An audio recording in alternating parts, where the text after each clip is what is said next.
All right, welcome everyone to another Matt Maran Motoring live stream here on the Matt Maran Motoring YouTube channel. I hope you're all having a great weekend. And yeah, thanks so much for joining in here on this Sunday evening. So like all the other usual live streams, we're going to go for about 2 hours. I'm going to give priority answering to anyone who's a member, as well as anyone who does a super chat or super thanks. And so yeah, let's just get right into it here. I see we got a bunch of people here. Thanks for joining in. Brian, Shrek and Car Guy, Wheatman, Aziz, Austin, Wheatman, I already said, Jewel, Rashish, and Austin and Luke. So thanks so much for joining in, everyone. And so yeah, we'll get right in here. Wheatman's got the first question here. He says, what was your take on the LA Auto Show? It was good. The past few years, the LA Auto Show has been kind of sparse. There's a decent amount of people there. You could definitely feel the removal of Stellantis this year, though. They pulled out at the last minute, supposedly. And the Ram and all that was supposed to be their debut there. And then apparently plans changed. I think it's because of the union stuff. They just pulled out of all the auto shows. Might have just been a convenient excuse to pull out of all the auto shows because they had certainly already had everything prepped and money was already spent for that, as far as displays and all that. So might have just been more of a statement thing than it was an actual we're saving money thing. But so that was kind of interesting to not have them there. Otherwise, it's a really, all these auto shows are pretty slim these days. There was 4 debuts, I think, 4 press conferences there in the morning, and 2 of them were things we already saw with the Hyundai stuff, aside from the XRT trim of the Santa Fe, but it's not that much different. So it was, it's Lucid had the big deal thing, and then Subaru with the Forester, which the Forester had been leaked a week before. So honestly, everyone was just excited about the Lucid, and then everything else was whatever, So it was fine. I never can really capitalize on the auto shows like some of the other YouTubers can.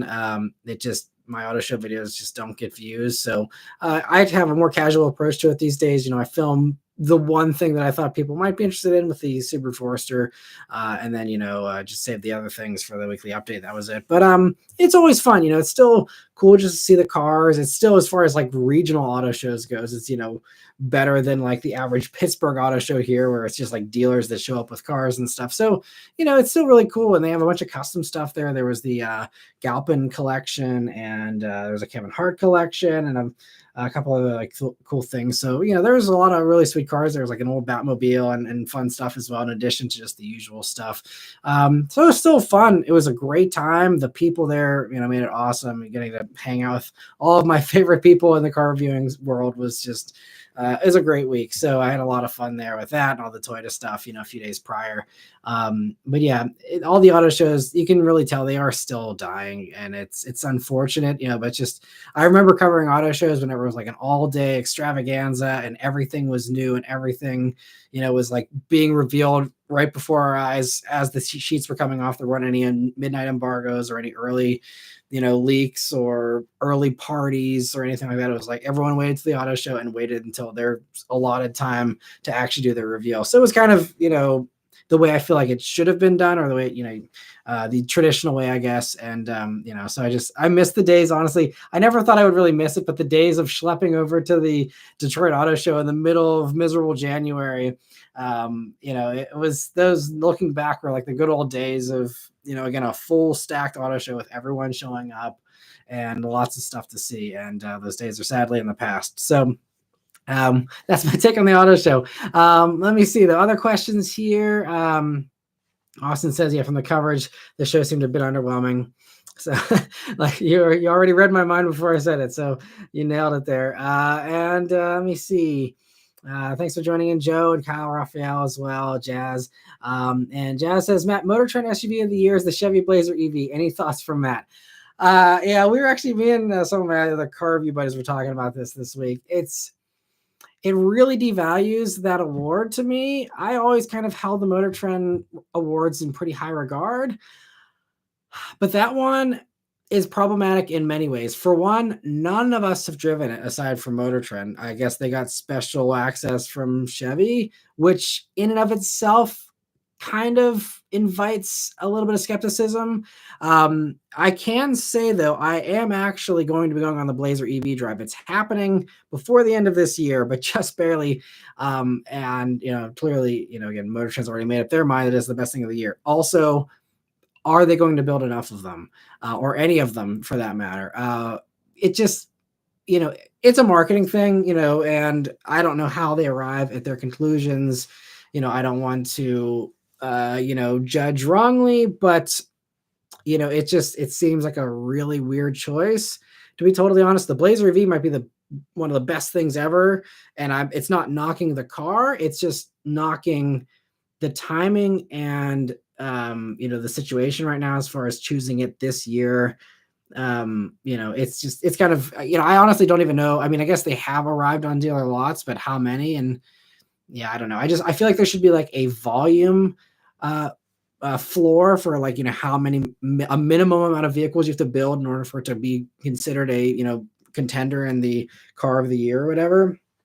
Because if it's, you could say the Lamborghini Urus is the car of the year, but if only 500 people can afford it or whatever, then, is that actually a valuable award? So I feel like, yeah, I'm not in love with that pick. And yeah, so don't think I agree with that, but we will see. I'm looking forward to driving the Blazer. I'm sure it'll be great. I think it's going to improve over the Mach-E in many ways, as I've said in past times.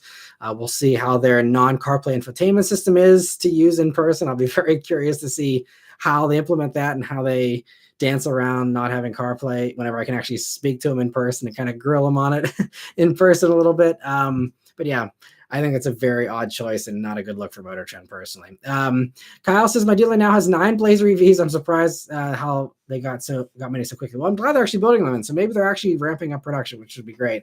Luke, thank you so much for the super chat, though. The first one of the night here. He says, I don't understand why the Crown Signia isn't just a new Venza. I feel like it's what the Venza should have been in the first place. I agree. I think it should have. It is what a Venza or what everyone was expecting. Regardless of the name.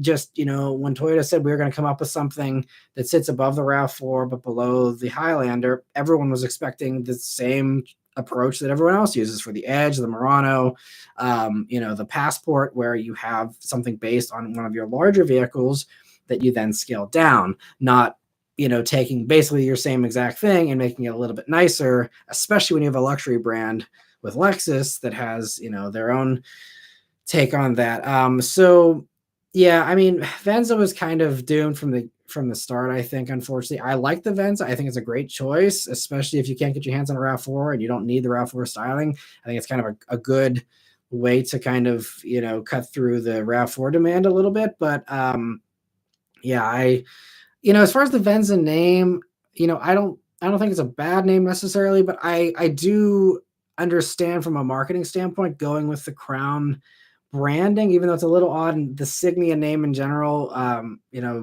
isn't what I would pick. But I think the higher Crown branding, I think, works because then you have a further justification for it being, above the RAV4. You have an extra incentive there. Not only is it just, bigger, but it's also got a higher branding kind of thing to it. And it's also kind of curious all along that there was never basically like anything on the RX platform from Toyota. The RX was kind of like an exclusive thing, which is kind of unusual for Lexus. Usually, they do share some components. Obviously, there's some other stuff where they don't share, like the top end stuff with the, LC and, the flagship and stuff. But I mean, it's just, that's kind of interesting that, the RX was kind of on its own. I don't know how much this shares with the RX aside from the same basic TNGA thing that everything has basically. But, I feel like this now makes sense if you want RX space, but you don't want to spend Lexus money. You have this now. I think it's a great choice. Yeah, I think it seems like there's a lot of people that were attached to the Venza name. I wasn't one of those people. So like losing the Venza name isn't something I'm super sentimental or sad about. So, yeah, it's not a big deal to me, but I think I'm just glad this vehicle exists, whatever it's called. As long as they price it right, I think it's going to be a big hit if they can actually build it in decent volumes. Yeah, I'm excited for it. I'm excited to drive it next year, and I just think it's exactly what Toyota needs. Honestly, I'm surprised it's taken them this long to do a true midsize 2-row. And let me see. Austin says Lucid is the most interesting EV company to me at this point, from design to philosophy. Maybe I should buy their stock again. Although I feel like you've missed the run up because it seemed like I heard that it went up. I usually follow the stock market. It's kind of a fun side thing for me, but I've been so busy the past month or so here, I haven't really had a chance to keep an eye on it. So, Yeah, but supposedly Lucid stock went up after the Gravity reveal. It'd be very interesting to see. They're still struggling financially too. So if they can make it until that production starts, basically a year from now, then I think they'll be okay. But it's just this next year, making it through that's going to be the tough thing, I think. And Evolving, thank you so much for gifting a membership there. And see, all right, I saw snatched it up. And so thanks so much for the generosity, Evolving. I really appreciate it. And getting back to the other member questions here. So Trent Carger says, I'm not sure how I feel about the new Camry. Guess I'll have to see it in person. I think it looks better in person. So I Toyota was worried about leaks, so I didn't get we got like the press release a few days ahead of time, but we didn't get the images for either of those vehicles until like the day that I was going to go film them. So I was able to like just take a quick glance at the pictures before I saw it in person, but not for very long. But I just looked at a few pictures and I was like, oh, I'm not sure if I'm like super sold on that. And then I saw it in person. I'm like, okay, this looks a lot better in person. And I was able to see, in some of the pictures, it might not look that it's radically changed from the outgoing vehicle, and there still is some stuff that's shared. I'm still hoping to get more info on what is shared whenever we do the drive next year. But I think in person it does look better, especially the XSE. Although I was talking to some other people that said they actually really like the XLE this time around.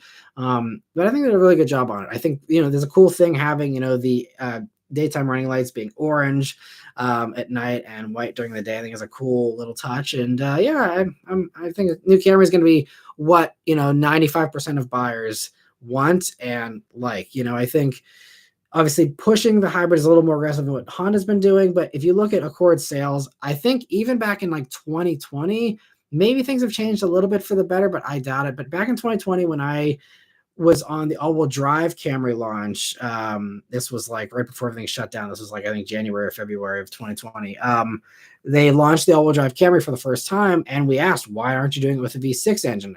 All the fans want to see it with a V6. They're like, because I think they said at that point in time, don't quote me, but I think it was like 93 to 95% of Camry sales were automatic or were the 4-cylinder, not the V6. Now that might have changed and improved a little bit with the introduction of the TRD version, because I do see a good amount of TRDs, but at least as you're talking about regular Camrys, like an enormous majority, so much so that like they're like, it really doesn't make sense to do the V6. They just still are. They were keeping it around at that point. Obviously now, we know that was the end of the road for that. But so it's, it's a very unpopular thing. But I'm hoping they do some type of sportier one, but I think that could, a GR version can make it even sweeter for the Camry there. But yeah, I'm excited for Camry. And Fook says same boat, Trek and car guy, but that's how I feel about every new Camry initially. So I hope it grow on me. Yeah, I think a lot of that stuff does certainly grow on us. Although I don't know if they do Forester, so I think it's going to grow on me. I saw that Forester. And I was even talking to some other journalists. I'm not going to say who, but other people were saying they were struggling to not laugh whenever they first saw the new Forester, especially with those like baby poop brown wheels. It's not even bronze anymore, in my opinion. It's a bad shade, at least with the auto show lights. And then the fact they force you on that for the sport version. The sport was already a little out there with like the orange trim, but at least it had black wheels on this current generation sport. I feel like most people can, live with black wheels, but those bronze wheels, I don't know. There are so many companies that are putting out such good looking vehicles these days. And I feel like Subaru is right up there with BMW with like really head scratching stuff that I don't know how a whole boardroom of people are like, yeah, that is great. Like, way to go. High fives across the board. Like, way to go. And like, I can't envision that for them showing off the sport version of the Forester. The other versions of the Forester are fine. It's not the most distinctive thing. It looks like they kind of AI generated like a blend of all the other compact SUVs in the segment. And we're like, haha, here we go. But I mean, that sport version is really, oof. But Wheatman says, I'm a big fan of Genesis, and I really am impressed with the GV80 refresh, and the GV80 Coupe wasn't bad. Yeah, I'm excited for them. I think it's going to be a great improvement. I am up in the air about whether I'm going to cover the refreshed GV80 as far as a car review, because my first GV80 review back when they actually had hype when they were new did terribly. It was so bad. I think it still only has like maybe 8,000 views like 3 years later, which is really, really bad. It means like no one's interested in that review. So I don't know. It seems like unless it's a G70, no one on this channel wants to watch a Genesis review. So again, I know some of you clearly would like to see that, but as far as a mass appeal goes, it seems like Genesis is just not a good brand for the channel. So I'm a little iffy. I love their products myself, and I selfishly just want to review them just because I want to drive them. But that might be one of the ones next year that I just choose not to touch if it's just going to be a waste of time, unfortunately. Ben, thank you so much for the super chat there. I says, Matt, do you think we're going to be able to get the new Camry, or will it be a 2-year wait a la RAV4 hybrid? Well, I believe the NZ, if you're from New Zealand, maybe it's not correct. I hope it is, but other parts of the world, it might be hard to get them. There is certainly a wait list for hybrid here in the States, but it is not that bad. Certainly not a 2-year wait list. I know RAV4 Prime, there's been some pretty long wait lists for those. But the regular hybrid stuff, Toyota's been doing a pretty decent job of keeping up with demand. I mean, they don't have 15 of them on the lot at all times, but they have been building out the regular hybrids in a pretty decent amount. So I feel like Camry, whenever it does arrive, I think they're saying they said sometime in the spring or something. Whenever it does arrive, I feel like they should be able to turn them out in a decent amount of vehicles. Same as you see with the current Camry hybrid, which I don't think is that bad. I could be wrong. At least around here, I don't see giant waits for Camry hybrids. Obviously, the new version is going to create a little bit of demand, but I feel like that's probably not going to be very long lived. And then, you'll see it just settle into the usual Camry buyer kind of sales and stuff. And I actually have my brother-in-law works at a Toyota dealer. And by the way, if you follow me on Instagram, I posted on my story a couple of days ago. There is a GR Corolla that they have. It's a core with just all the packages on it, but it's a black core. They're offering for MSRP. So that's just one example. You can't get a GR Corolla at MSRP still. So anyone crying about markups on those, I don't want to hear it, because you can come to Pittsburgh. I'll even grab a beer with you. You can buy a GR Corolla sticker, and it's you don't have to worry about markups there if you're willing to make the trip. But anyway, so yeah, I think aside from those rare specialty models and stuff, I mean, everything else should be pretty easy to get from Toyota, hopefully. And let me see other member questions here.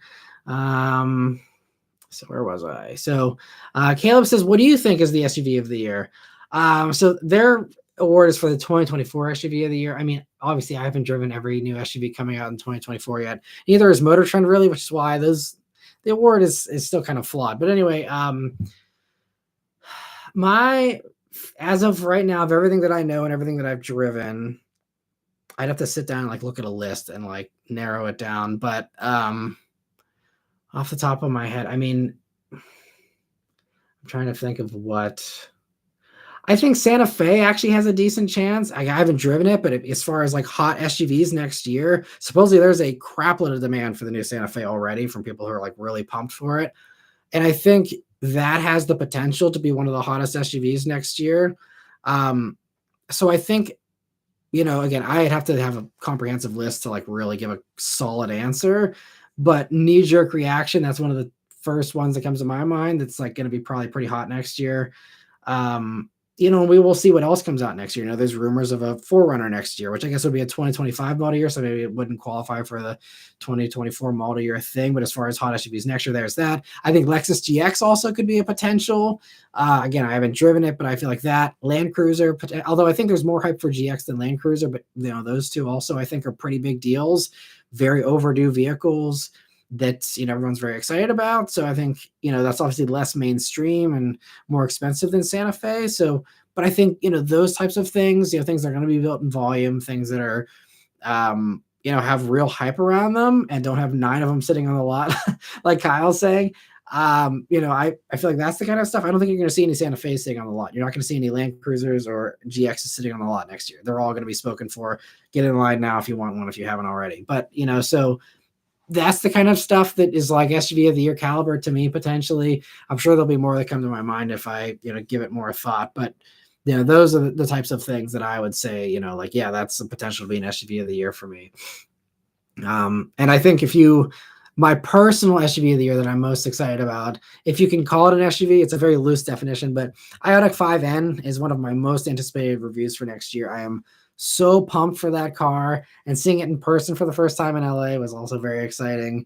I'm really bummed that they're forcing you to get the matte paint if you want the performance blue, because I love the performance blue, but I want it in gloss. I don't want a matte finish. I don't know who. You really have to be like a glutton for punishment if you want a matte finish, or you just really don't give a crap about how your paint is. Because I mean, it's like so hard to take care of matte paint. It's like a side job in and of itself. So I mean, but anyway, I think IONIQ 5N, regardless of the paint finish, is going to be probably one of my most exciting reviews of the year for me personally. And Raphael says, with Toyota's debut of the XLE and XSE, is the TRD gone for the new model year? TRD, they've confirmed it's, as the new Camrys come out, as of right now, those are what they're launching with, is the LE, XLE, SE, and XSE. So as of right now, there's no TRD, and I would bet, because there's no other TRD car anymore. The Avalon TRD is gone, and TRD is really the truck thing these days. So my bet is TRD will never come back for Camry, and it'll be GR. That just makes more sense to me. And so, but I think, there's potential for performance. I think the rumor is, the hybrid max powertrain from the Crown could be kind of what's in play there for a GR Camry, or maybe they call it GR Sport, or maybe they just call it Camry Platinum or something like that too, like they do for the Crown. It doesn't have to be a sporty thing, but there could still be a higher performing engine, because I know a lot of people, I don't know, I guess maybe they're not excited about the 232 horsepower or whatever, and they want more. Even though it's only, again, 5% of people that actually put down the money and put their money where their mouth is when they say they want a faster Camry. But I feel like there's probably more to come for Camry. Toyota does special editions, they do all those kinds of things, so I'm sure we'll see that as well. But we know that they love performance stuff. I think Camry TRD definitely, at least in my area, maybe I'm crazy, but Camry TRD seems to be a really hot seller, especially with younger people. It seems like they really love Camry TRD, and I don't think they would just walk away from that. I think it's a really good gateway to the brand for people who don't want to go as hardcore as GR Corolla. I think that's the right combo of like a good bit of power, the sportier looks, and all that. And so I feel like I'm confident that there's going to be a faster Camry at some point. I don't know what form it'll take, but I'm pretty confident of that. Maybe they will leave that for the Crown though, and just say, oh, you want a faster sedan, go buy a Crown. I don't know, but if I were to bet, I'd say, there probably is going to be a GR Camry at some point. But yeah, for this, they also, it could be something they announce, in a few months or something. It could still be for this current, this coming model year. Might not be a long wait, but I have no clue how they plan to, roll that out. And Jazz says, I watched your 2 videos on the IONIQ 6. Seems like a unique look with the pixels and back end and spoiler. There was a green one, LA show I saw on video. Did you see it? Did you like the color? I think I walked past it. It's always just like, it's a very quick run around at the LA Auto Show for me. Because for me, even though I didn't have a ton of stuff I needed to film, that was just a Thursday, which all day Thursday, I usually do the weekly update. So attending all the morning press conferences and then trying to also cram in a weekly update as well was a lot of work. So I got out of the auto show. I was gone by 11 a.m. and I was out of there, and I was furiously typing and filming in the hotel room and then editing that and getting that all done before Friday, because Friday I was flying home all day, and I've learned my lesson after SEMA in Vegas to not rely on public Wi-Fi for uploading a giant 4K 30-minute video. Is just not a good plan. So I had to bang that out Thursday night there. So that was why I didn't have much time to just play around at the LA Auto Show for fun. But I believe I did see it in that green. And I've seen the pictures online as well, but I haven't. I think I might have seen it in person briefly. I like the IONIQ 6 though. I think IONIQ 6 is great. It's a really, really good sedan. I definitely would take it over a Model 3 myself. But I think it's a really nicely done vehicle. And let me see. Austin says, hey, Matt, what's your opinion of the pandemic-built cars overall? Do you think they cut corners in build quality and use lower quality parts? Or 2020 to 2022 used cars best avoided? I don't know. I've never heard that as a concern before, or like a theory. I feel like, they still have their same standards. And as long as they had parts, obviously once they didn't have parts, they just slowed down production. They stopped. They didn't try. At least as far as I know, companies didn't pivot to like a different supplier or, try and compromise in other ways to keep production running. They didn't keep production running. They production ground to a halt, and that's why we had all these shortages. If they could have avoided that, they definitely would have. But I think, quality is obviously very important, and it's not even just a quality thing. It's just the fact that like supply chains don't work like that, where you can just like go find a knockoff part, while you're in the middle of assembly. Like it's, that's the kind of stuff you plan out 5 or more years in advance. You can't pivot that fast. And that's why, again, it just kind of all stopped instead. So I don't think there's any, you had the same people showing up to do the same job with the same quality checks and the same parts and all that. So I have no reason to worry about a 2020 to 2022 vehicle personally. Honestly, I think they might actually be slightly better built, because if they're building less of them, then they can take their time and they're going slower with them. It's less of a rush. If they were like, well, we only have 50 more wiring harnesses, so, we got to spend the next week building these 50 Camrys or whatever, brand you want to pick. I feel like there's a potential it might have actually been higher quality. So yeah, I don't have any concerns personally with that. And I haven't heard from anyone else either. But Robert, thank you so much for the super chat. He says, "Hey Matt, loved your rant on the new Z Nismo. I'm glad you liked it.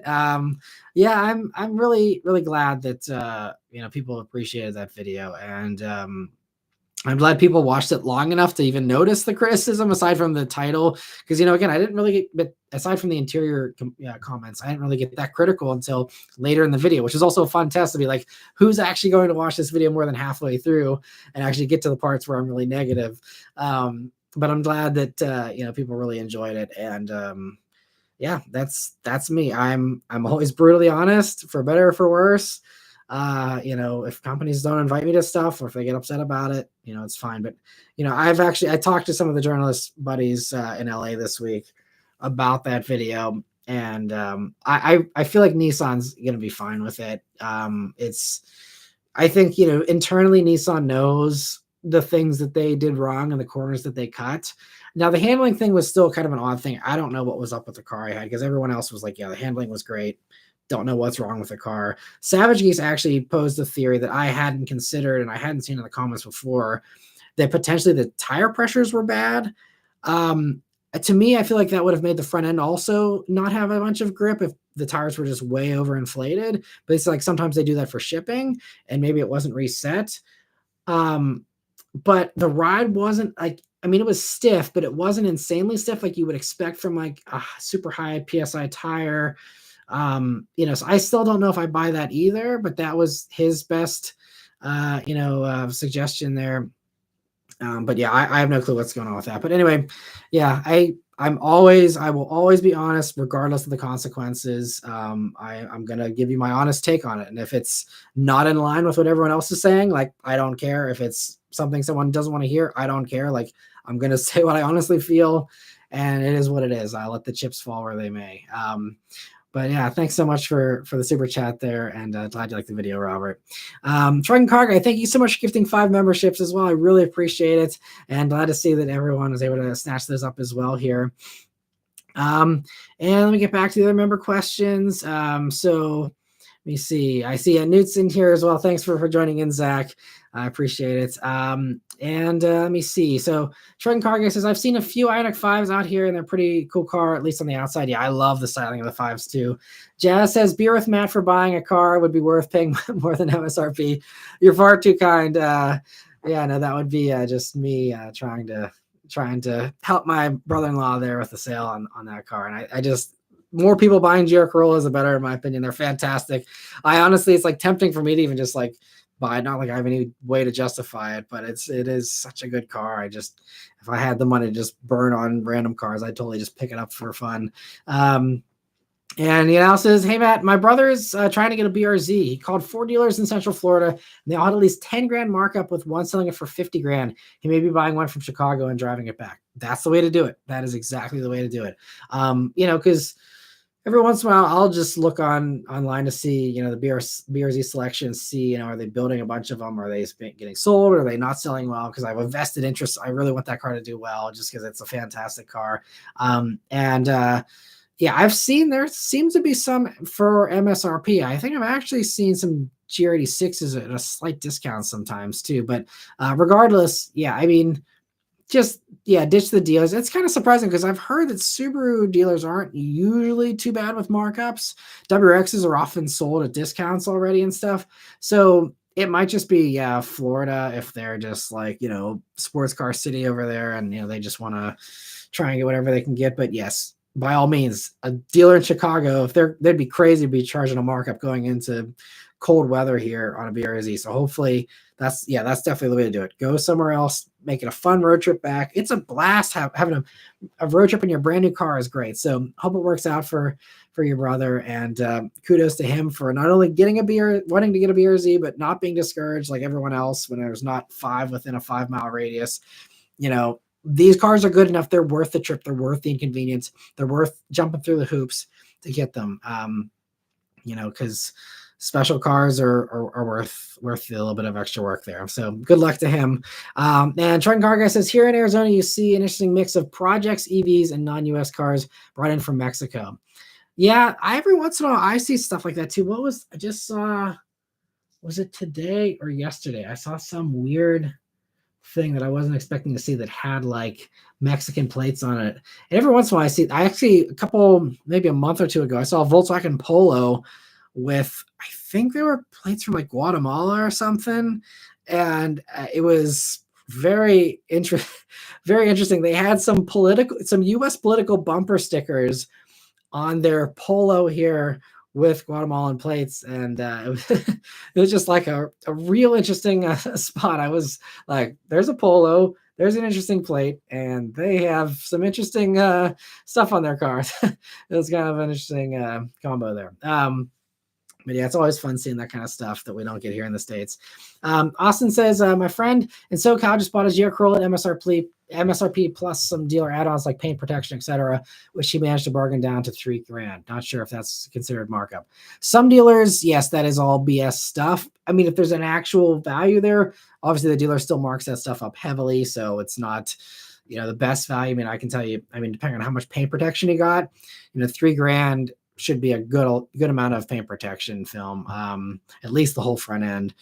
But yeah, if that's something he actually wanted anyway, then that's not as bad as just a straight up like, hey, we want X amount over with no justification. He's got to be careful if it's really BS stuff like paint sealant for like a fancy buff job and crap like that I can tell you firsthand is a load of crap, because the dealer that I used to work with back whenever I was in high school and college, they charged extra for that stuff, and it was just, it was a compound. We put it on the car, but did it actually make much of a difference? I don't think so, and they charged through the nose for that crap. So, it's just a good way to boost it. So, I'm sure they kind of got a little bit of an extra on top there for that GR sale, but, better than, and even a $3,000 markup isn't the end of the world. I still, refuse, markups myself, but it all comes down to personal preference. And if it's worth that, to you, then that's it. It's all beauty's in the eye of the beholder. Yeah, but congrats to your friend there for getting one. That's awesome. Hopefully they're enjoying it so far. And Evolving says, if a GR Camry becomes a reality, hopefully it'll be all-wheel drive with some real power and not just another fake TRD special, maybe a solid transmission, but I know that's asking for a lot. Yeah, the transmission is probably going to be asking for a lot unless they find a way to work in the manual. But otherwise, you're not going to get any kind of revolutionary transmission until the automatic. There is a GR automatic coming. They're working on it. It's currently right now in the GR Yaris race cars, and they've openly talked about it with the Japanese division of Toyota. And that'll, since it's developed for that 3-cylinder engine first and foremost, GR Corolla will get that transmission first. If it does come over here. Now, can you adapt that transmission for other stuff like the GR Camry and stuff down the road? Possibly, but if they go hybridized for GR Camry, if they do, again, just the Crown motor, then that's going to just use the eCVT thing anyway. And so, that's just going to be what you're going to get. So we'll have to see, how they play that, if they, again, play it at all. But as far as the all-wheel drive thing and stuff, now it's just going to come down to how they end up marketing that car, because I think the strength of the TRD Camry right now is that it's cheap. It's cloth seats.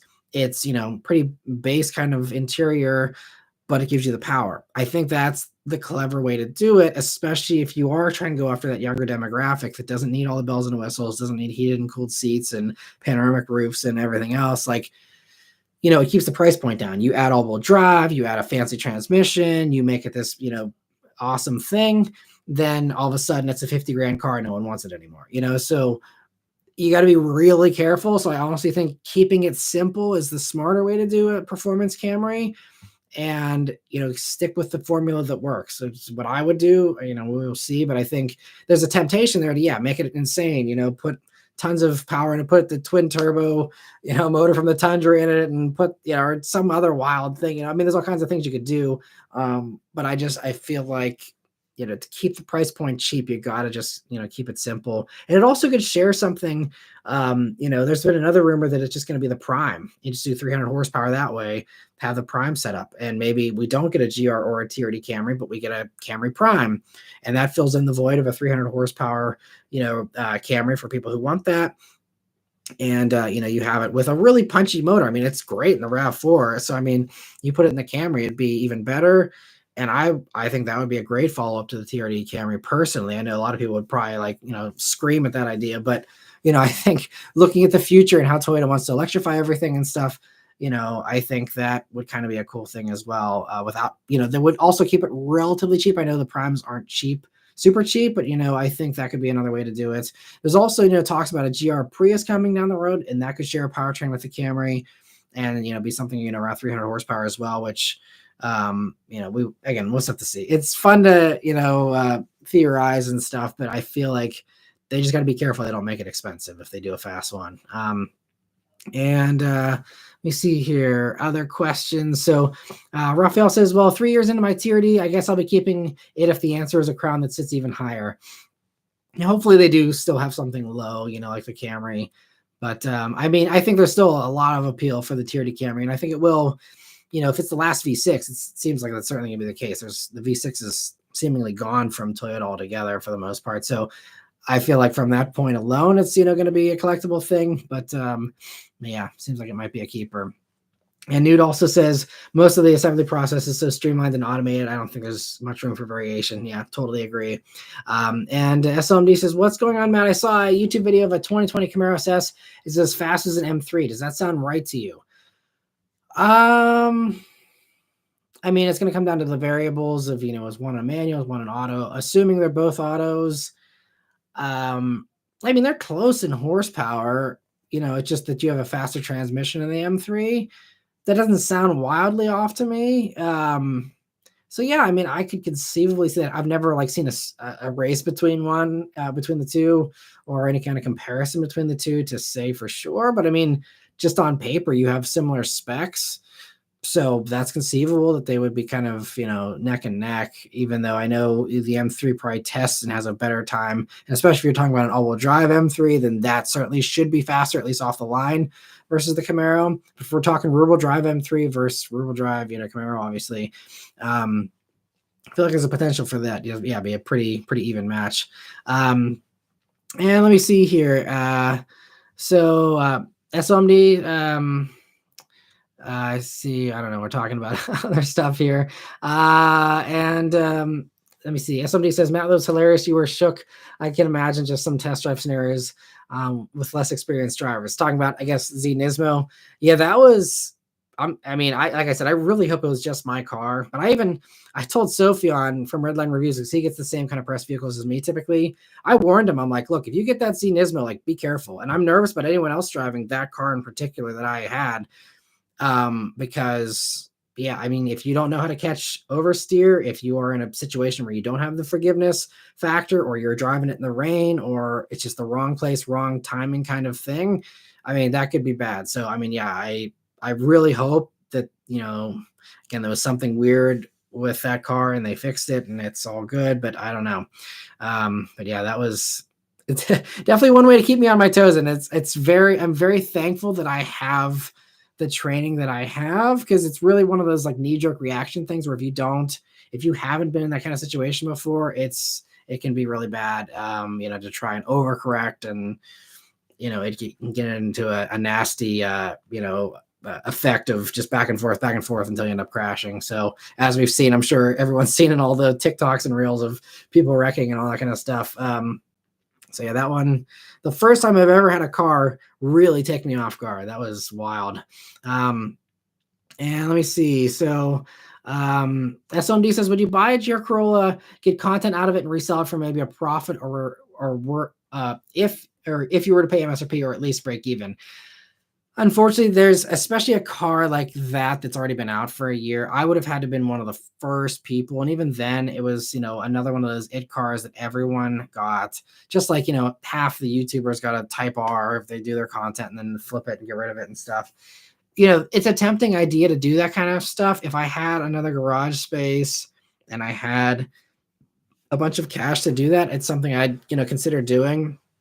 But I think that works better for people who drive more, to be totally honest. I don't even have time to drive, the press cars enough. And like I said, the Bullet sits around all the time. And that situation personally would get worse if I added another car into the mix. And that's another reason why, among other reasons for why I don't do project cars. That's just like, I don't have the time to even drive it, let alone work on a project car or even ship it off somewhere to have them work on it. I just would never have time to drive it, to even test things out, really. Because again, I'm just so busy with press cars all the time. And then anytime I'm not doing that, I'm selfishly wanting to drive the Bullet and, enjoy my own car that I'm, paying for. So that's another reason why. But it's a very tempting idea. You're right. And that's a very common thing lots of people do. And so we'll see. I always have like fun project car ideas. It's just, again, like it's just a lot of work to actually execute on that and to do it well and have the car pay for itself.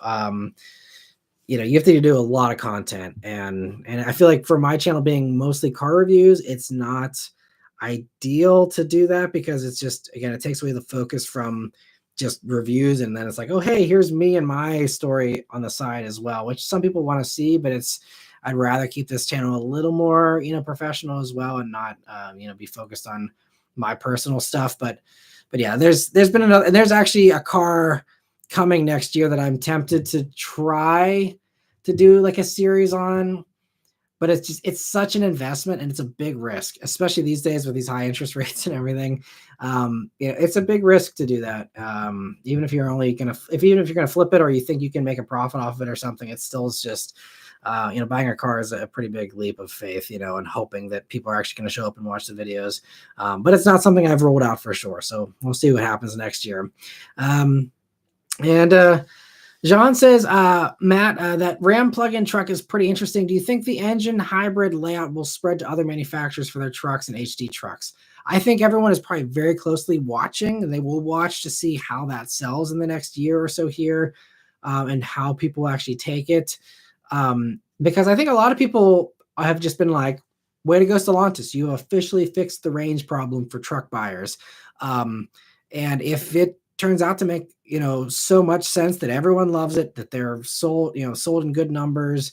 I think, I would say there's a safe bet that Chevy and Ford are probably both, as we speak, probably trying to mock something up similar, just to have it waiting in the wings in case that's a giant success, especially Ford. Chevy's not so much worried about chasing everybody because they seem to like march to the beat of their own drum and miss the trends a little bit sometimes. But I think Ford definitely, especially considering how much they want to hybridize stuff. And also Ford may already be working on this, because whenever Jim Farley was on a financial conference call a couple of months ago, I think it was, he said, which actually now in hindsight, maybe this is exactly what he was talking about.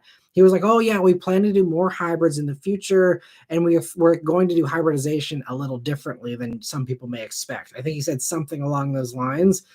And I'm just putting this together right now. So like as I'm discussing this, but I think that, yeah, I think that could be what Ford's going to do. Because if they are saying that, and then you see, they already have the regular hybrid F-150 covered, plug-in hybrid thing, they could potentially do. I guess you can kind of call the Ram Charger kind of a plug-in hybrid, but I think, if they already have plug-in hybrids with, I guess they did with the Aviator, which now they're getting rid of, but with the Escape, but he's saying hybridization in a way that we haven't seen before for Ford. to me, that's ding, ding, ding. Same thing as a Ram Charger, and maybe that's going to come, sometime relatively soon here. So maybe Ram just beat them to the punch. Maybe everyone's kind of arrived at the same conclusion at the same time.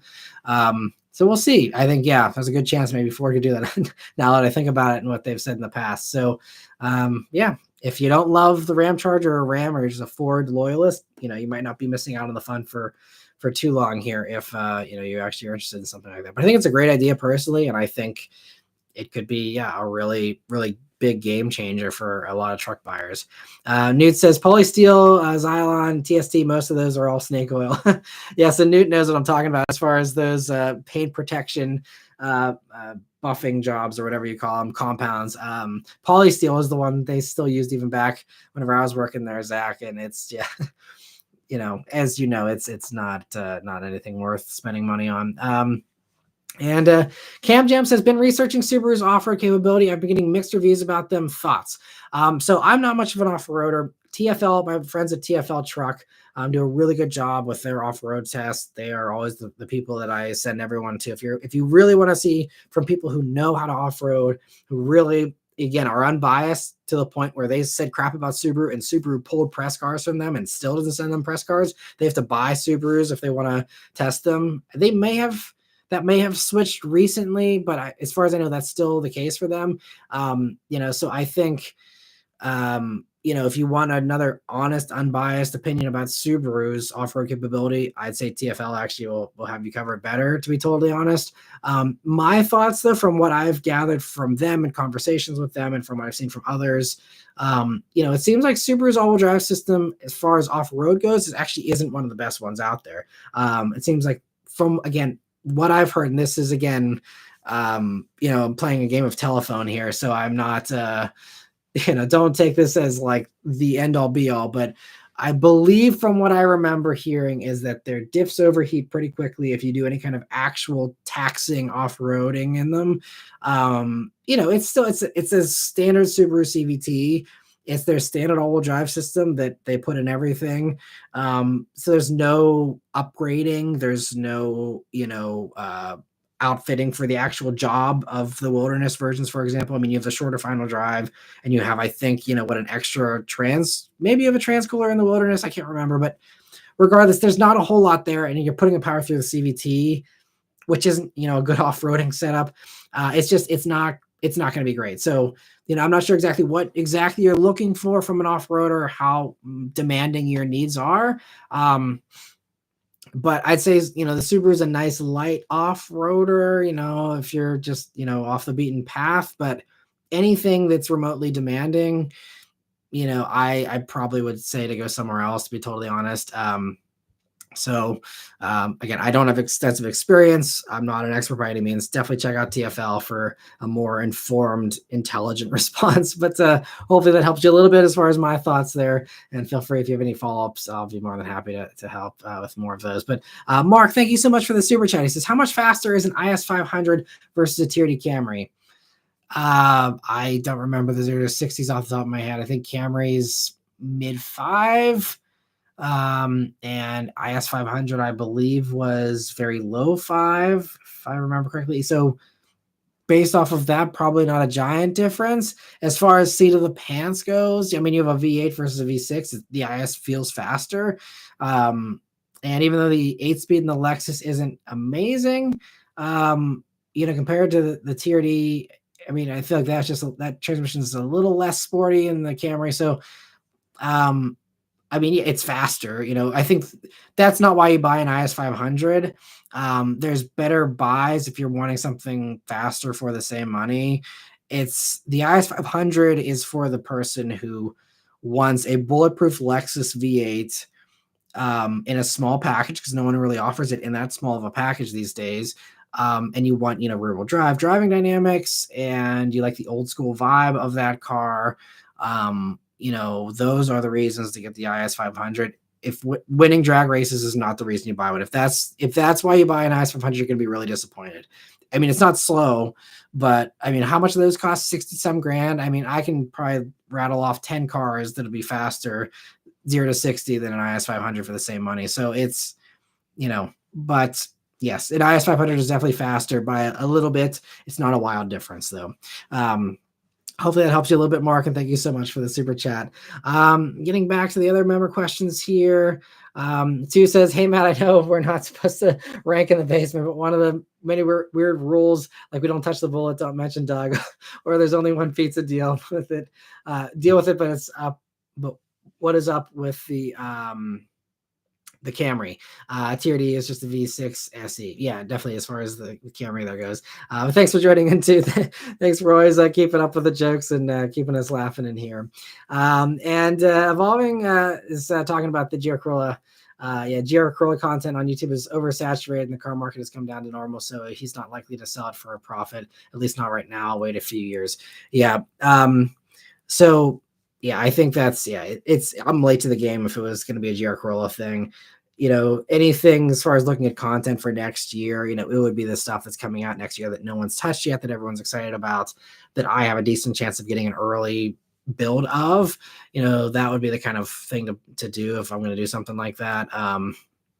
But sadly, the Corolla's hype has fizzled, I think, largely thanks to the greedy dealers. But Trent Car Guy says, let's be real, a new TRD Camry would be relabeled as GR Camry. Personally would like to see an upgraded GR Corolla powertrain dropped into it, but I guess that's wishful thinking now. Yeah, that would be a really sweet setup, especially if you can get it with a manual. I mean, it's still 300 horsepower. I'd welcome that for sure in a GR Camry. That would be amazing. But yeah, I feel like that would it's something that wouldn't probably happen, although it would probably handle so well because that tiny little engine in a Camry, you could nestle it way far back against the firewall there. That could be amazing, actually. But yeah, and especially if you can actually keep the all-wheel drive system too. Yeah, that'd be a really fun combo. Maybe they will do that. I don't know. Evolving says, Matt, you need an assistant. I'm right there with you. Trust me. If I had to spare 60 grand a year to spend on someone to help me out, that would be amazing. I'm very jealous of the people that have that kind of disposable cash on YouTube here to be able to hire people and pay them a respectable wage. And these days, probably 60 is actually kind of low if you actually want to keep someone and have them actually be good at their job, because this is again, the editing and stuff is really something you have to be pretty good at. You have to know cars, and it's it's not the easiest thing to do. So yes, I would love an assistant.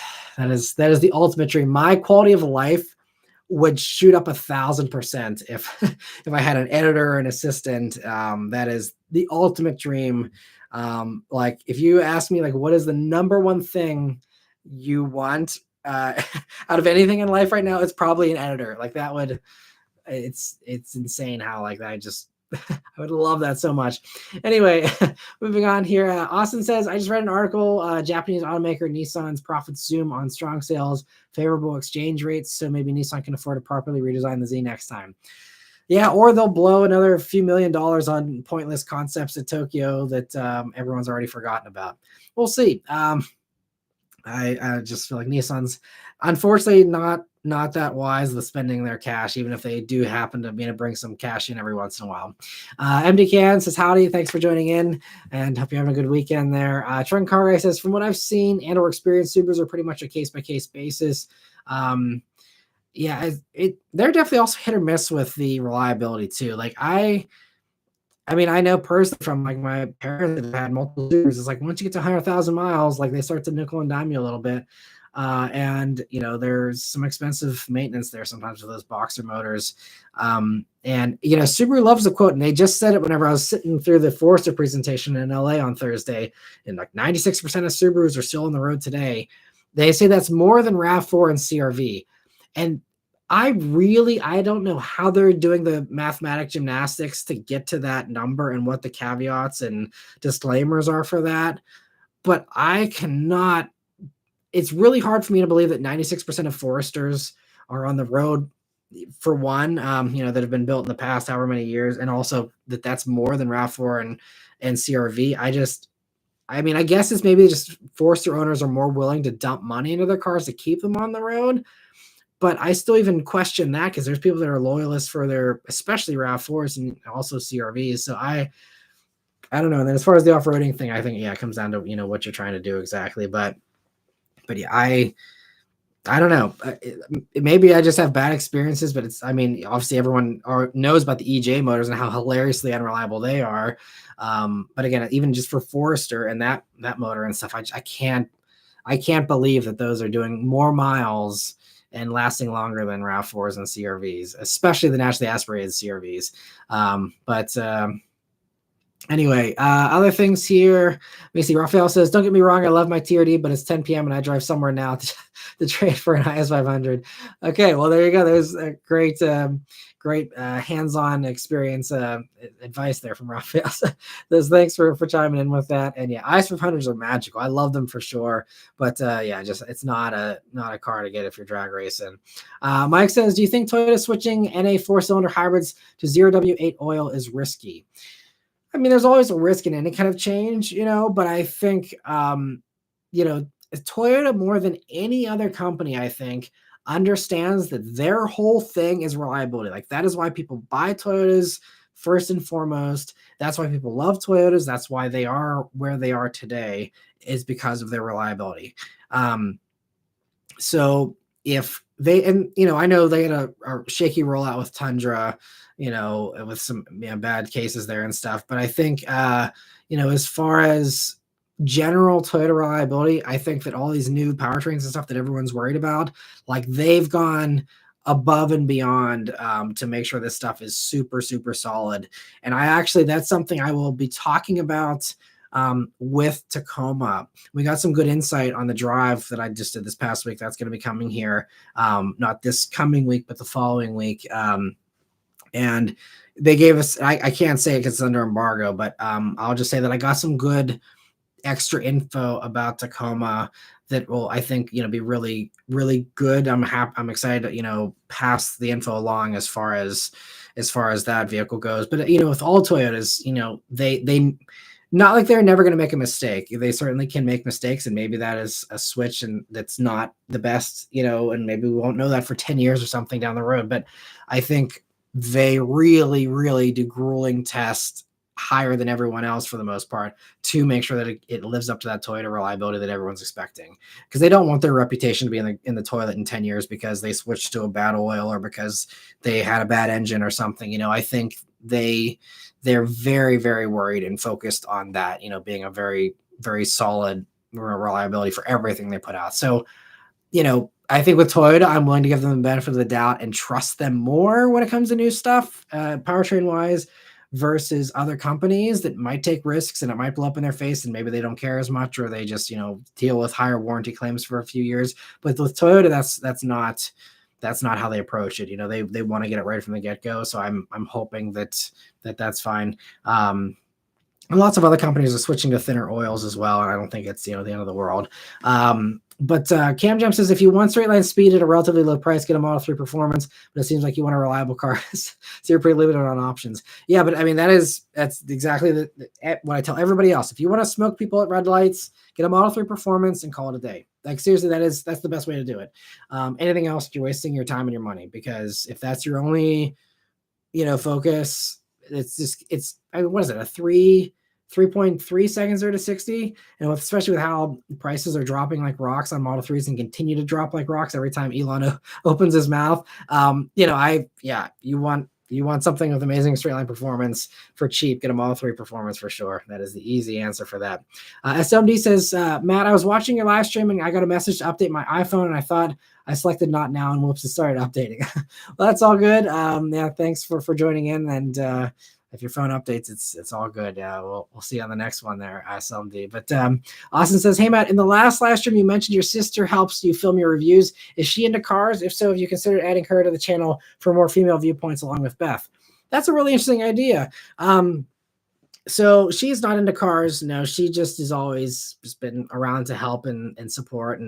But yeah, she's not into cars. I mean, she gives some very interesting insight that actually would probably be funny for a video, because there'll be some times where she will be curious about checking out a press vehicle that I have, And there'll be things that like I have no issues with. Even me, again, doing this is my job where I'm supposed to be critical and supposed to find the dumb and nitpicky things. But like she'll find like really nitpicky things that I've never heard anyone complaining about ever that she'll find. And so I mean, there could be an interesting viewpoint there. Like one odd thing, like she will not compromise on is she must have her throttle pedal mounted to the floor. She does not like hanging throttle pedals. It drives her crazy.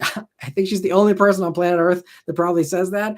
But you know, so like that limits her options of what she even considered. Like she has a Mazda CX-5 that has it. The RAV4 I think still has it because I think it was the whole unintended acceleration thing with the Priuses back in the day. They switched everything to Toyotas and Mazdas and I think BMWs. And that's out of her price range. So as far as mainstream stuff goes, it's like she could only really get a Mazda or a Toyota because of that one very strict requirement that everyone else is like, what's the difference? Even I honestly don't even pay attention half the time where the throttle pedal's mounted, you know, in a lot of vehicles. Obviously in sports cars and stuff, it can make a little more of a difference with heel towing and stuff, but you know, for a crossover and stuff, you know, but that's kind of the funny thing. But now she's not into cars. But it'd be fun to, you know, have more viewpoints and bring more people on. But it's not a bad idea though to someday, you know, maybe try and find a way to work her in on something. I mean, she's got her own life, you know, she's married, she's got a full-time job, and you know, she's got a dog to take care of as well and all that kind of stuff. So you know, it's not super easy. Even doing the rolling shots can sometimes be a little bit of a scheduling challenge sometimes. So you know, it's one of those things. It'd be fun to do, but the realities of life and everyone, you know, having time constraints and stuff probably isn't realistic, unfortunately. But yeah, she's so great to always be helping me out, even these days when she's busy with her own life and her own stuff, to still hop in the passenger seat there and you know, do the rolling shots, you know, almost every week is always just really nice of her. And Cam Jam says mass Christmas list editor. You got it. That is it. Although unfortunately, only Santa could afford to provide that as a Christmas list gift. I'm not friends with any billionaires to hook me up with a $60,000 a year for an editor or whatever. But anyway, Trent Car Guy says Nissan blowing money. Sounds like they learned from their buddies at Mitsubishi. Could be. Yeah, Nissan. I think, you know, I don't know how their leadership is these days. I'm not an expert on that, but I think the ghosts and stuff really set them back. And I think they are still licking their wounds from that and still trying to find their way. And I think there may even still be a lot of waste that had been started back then that they're still trying to like kind of wean themselves out of. That, you know, whether it's a long-term supply chain thing or there's other various things, I think there's some stuff that they're still just kind of living with that ghost in their past a little bit. And so hopefully, you know, again, they can eventually transform themselves and get out of this, you know, unfortunate place that they're in. But I mean, it really just seems like they're doing it to themselves. Like, you know, these concepts, like there's no reason for that. You know, it is just kind of beyond. I'm trying to justify it. I'm trying to find a way to give them the benefit of the doubt, but I can't. Logically, I can't do the justification there. Just no way to do it. SOMD also says, Matt, off topic, but have you tried In-N-Out burgers? I love In-N-Out. It's so tasty. Yeah, I've had them ever since the first time I was in LA. Basically, I've had In-N-Out, and it's super good. And it was kind of funny when I got to SEMA in Vegas a few weeks back. The first thing I did, because I needed to get lunch, and that was one of the perks of staying at the hotel I stayed at, was there's an In-N-Out burger like literally like outside of the lobby there of the hotel, basically. So first thing I did when I got to Vegas was I sat down and had myself some In-N-Out burger there before I went on and did everything else for the day. So yes, I love it. It's good stuff. One of my favorite burgers. SMD says, Matt pays good money. I'll send you my resume. Yeah, I wish. I mean, I don't want to. I mean, there's been people that have offered, like college students that have offered to like edit a few videos for free. Or, you know, I've looked at, there's other like editing services that are these companies that just have these, you know, people doing sweatshop editing essentially that are just churning out videos at these cheap prices. But that's just, you know, there's just, especially what I do, like I want to have someone who, again, knows cars, who knows when I say, oh yeah, like I'm driving the Camry and the old one had the V6, and like someone who knows to like go pick the right V6 engine bay picture or find it from my old videos. Like, it would have to be someone who like knows that kind of stuff and knows, that they're not. So because otherwise, and I've talked to other people who have hired editors that aren't super knowledgeable, and it's like, yeah, it just ends up being a bunch of work and a pain in the butt anyway, because you got to go through 5 different edits because they got everything wrong, they didn't do things right. And so that's something that's very important. And even like I don't know how many of you follow me on the Facebook fan page on Facebook there, but I actually did a little bit of an experiment where there was an editor who reached out to me to edit my videos into shorter videos for Facebook, because Facebook likes seeing videos that are, I think 6 minutes or less, that has the captions, that's, cut to be really, aggressive and just a different editing style than YouTube. And they were basically like, we'll just profit share. And it just for the Facebook stuff. And I'm not making hardly anything off of Facebook anyway, so it's no loss. I'm like, sure, I'll split it 50-50 with you. If you can get it to take off and you can, rip off any of my videos and cut them down to 6 minutes and post them up. If it works, great. You can have half the revenue on Facebook. I don't care. So we actually did that as an experiment. And even that, like, they were someone who's familiar with cars, but they weren't as into cars as, all of us who review cars. And even them, they were editing and they did a pretty good job, but there was some other stuff where, like, when I mentioned tires, they didn't, spell the tire brand correctly, or they didn't know what I was talking about when I said 255 wide for a tire, things like that. So there was little corrections that I still had to go back and be like, oh, okay, like I got to fix this, and this, and the captions weren't right and stuff. And even that, it was like, again, it was still way quicker than me editing it myself, but there's just some things like that I would have to really find the right person. And again, if I finally find a right person who knows my videos, who knows how to edit well, and is willing to, essentially work for someone else and not just do their own stuff. Because if you're that good of an editor, most people that do that will just do their own channel. But if you're willing to work for me, then I definitely want to pay you well to do that. And, and make sure you stick around. If I find that needle in the haystack, I want to pay enough to make it worth their while to stick around for a long time. And that means paying them a lot of money. So again, that's why if I'm going to do it, I want to do it right. But I mean, that is, again, a wild fantasy at this point. And I don't ever see myself being able to justify or having that much spare money laying around unless, the YouTube algorithm all of a sudden falls in love with me someday. But I not hold my breath for that. But anyway, let me see. So Trenton Car Guy says, I have a friend and a former coworker who had a Camry and loved it, even had the interior redone in leather, but now has an RT Challenger. Yeah, Camrys are great vehicles for sure. Newt says, I hate hanging throttle pedals. I thought I was the only one. Well, there you go, Newt. My sister also hates them. So you are not alone. Maybe this is actually a growing thing. The hanging throttle pedal haters need to speak up, and you can all join together, and maybe some other companies will switch to a floor-mounted throttle as well. So there you go. You're not alone, Zach. That's great to hear. Trent Car Guy says she would hate both of my cars. Then yeah, she doesn't like any of my cars or anything either. She even hates. She hated driving her husband's vehicle. He used to have a Veloster Turbo, which didn't have a floor-mounted pedal. Now he's got a Mini, which does have a floor-mounted pedal, so she likes that better. But yeah, it was kind of funny there. She just does not like it. Anyway, Evolving says 60 grand super chat anyone. I would feel so guilty if someone dropped that much. I don't even know. I don't think YouTube even allows that. But and with the way YouTube cuts in, even if they did, someone did do that, which would be hilarious. YouTube, I think they take 20 or 30% of the super chat. So then it would still, I still have to kick in another 15 or 20 grand on my own just to even get up to that 60 grand again, unfortunately. And Raphael says, Mitsubishi's a sad story. The first Gen Eclipse, 3000 GT and Evo, and where are they now? I know. They were really on the 3000 GT having four-wheel steering and all these crazy things. It's just crazy. And I see Newt saying 20 to 30%. Holy crap. Yeah. And it's same with the memberships too. The memberships, it's like $5 a month. For every $5, I think I get $3.50 out of that. It's one of those things, a percentage of something is better than 100% of nothing. It's their sandbox. I'm playing in it, but this is why a lot of people go to Patreon and stuff instead, because Patreon takes a cut as well, but it's a lesser cut. But it's just the integration with YouTube is just so much better to have everything on the platform, that I think that's why I chose to do the memberships and all that kind of stuff instead of trying to go off platform, because just, people clicking away is just more work, and it's a whole thing. So it's just, I try and keep it as easy, as possible for anyone who's inclined to do that. But Yeah, that is one thing I hope someday YouTube, it at least reduces the percentage. It'd be nice if they didn't, take a cut of that. But that's why they push that stuff. That's why YouTube loves live streams. That's why they love, they really try and push the super chats and all that stuff because it also, makes them a little bit of money as well.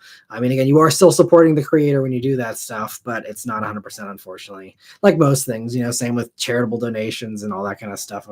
It's just, everyone's got to take their cuts. But let me see. So Truck and Car Guy says, LOL, at my current job would take about 2 years to make 60.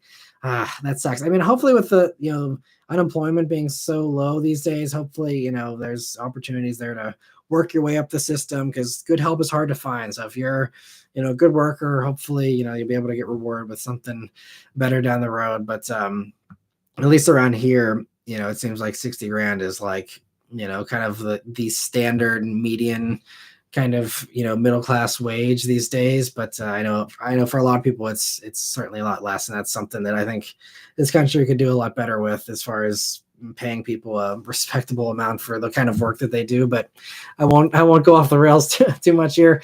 Anyway, Austin says In-N-Out has such quality ingredients and their prices have stayed in check compared to other fast food chains as well. Yeah, I was kind of surprised. I don't remember how much it was for, a double and fries In-N-Out there. But, I mean, I was kind of surprised it wasn't super expensive, which is nice. And Truck and Car Guy says there's an In-N-Out a few miles from me. You're a very lucky person. I'd probably be 10 pounds heavier if there was an In-N-Out here on the East Coast. Newt says you got to have someone who knows you as well. Very true. And that's another reason why I'd want to pay someone a bunch of money to edit my stuff is that I know that my videos are hard to edit because I talk a mile a minute and I'm fully aware of it. And it's something that I try to improve on. And I feel like I've slightly gotten better. But even when I was doing these edits with the Facebook videos with this guy, he's like, yeah, it's really tough to find a cut point sometimes because you're just rattling and you're not taking any breaths. And I'm like, I know, trust me, that's one of my own struggles when I'm trying to edit my own videos. But, so someone who also has the patience to listen to my annoying self, for hours on end every day, it's hard enough having myself listen to that, but having someone else deal with that and the annoyances of, my ums and, and all the crap that I say that's, would drive someone up a wall if they had to edit all that stuff out the way I do. But yeah, someone who knows you as well is another reason why, again, it's something you got to really, you got to pay well if you're going to do that. And Mike says Matt needs AI editing that maybe even has a crack at the YouTube algorithm. Yeah, and that is something that I think has promise. That's something I'm keeping an eye on closely. I'm hoping, I use Premiere Pro to edit and, there are Adobe's, been pretty good about coming out with some new cool AI features with Photoshop and stuff this year. I hope that they do that, as well next year. I think the thing with video editing is, again, like, Zach's saying there, you have to have someone who knows you and knows cars really well.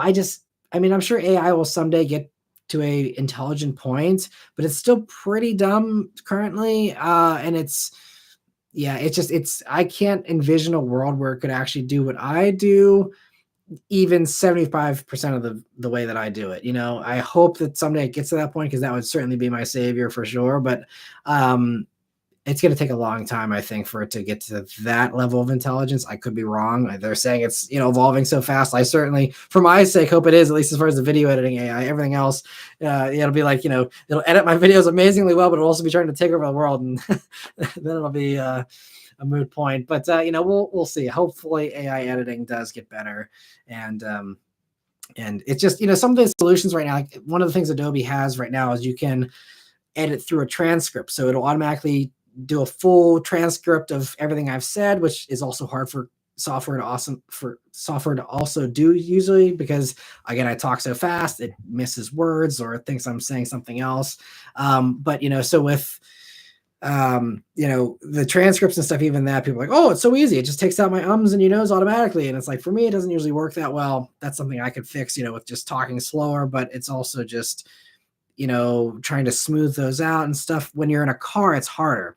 A lot of these AI editing things is like, oh, it's easy because you're in a studio and there's no background noise or the background noise is consistent. With me, I have to, if I'm going to edit, this is just an example, behind the scenes stuff. If this is boring, tell me and I'll move on. But like when I'm editing, I have to make sure that like if I screwed something up. Like if I'm like, holy crap, this car is really fast and it has 515 horsepower. And I'm like, wait, it's supposed to be 520.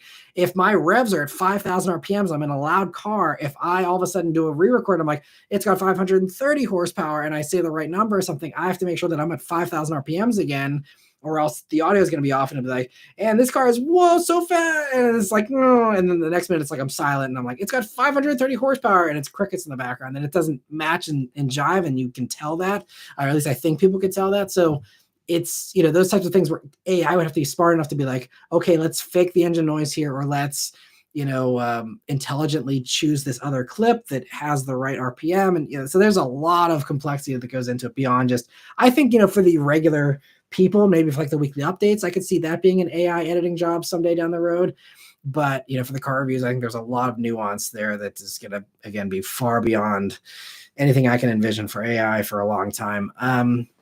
Anyway, though, Luco, thank you so much for the super chat. He says, I prefer a hanging throttle pedal with my steel toe work boots. Certainly makes sense. And Super Steve, thank you so much for being a member here and joining in. I really appreciate the support, and I hope you enjoy all the membership perks in addition to the comments here. I'll definitely keep an eye out for any questions you have. But thanks so much for joining in, Super Steve. And let me see. So other questions here. I'm going to try not to go on these tangents. So Cam Jam says, I drove by used current gen Maxima. Don't like the CVTs, but I do have to admit it looks pretty cool. Yeah, the Maximas I think are a solid buy, especially these days, you know, because they have been hit with inflation.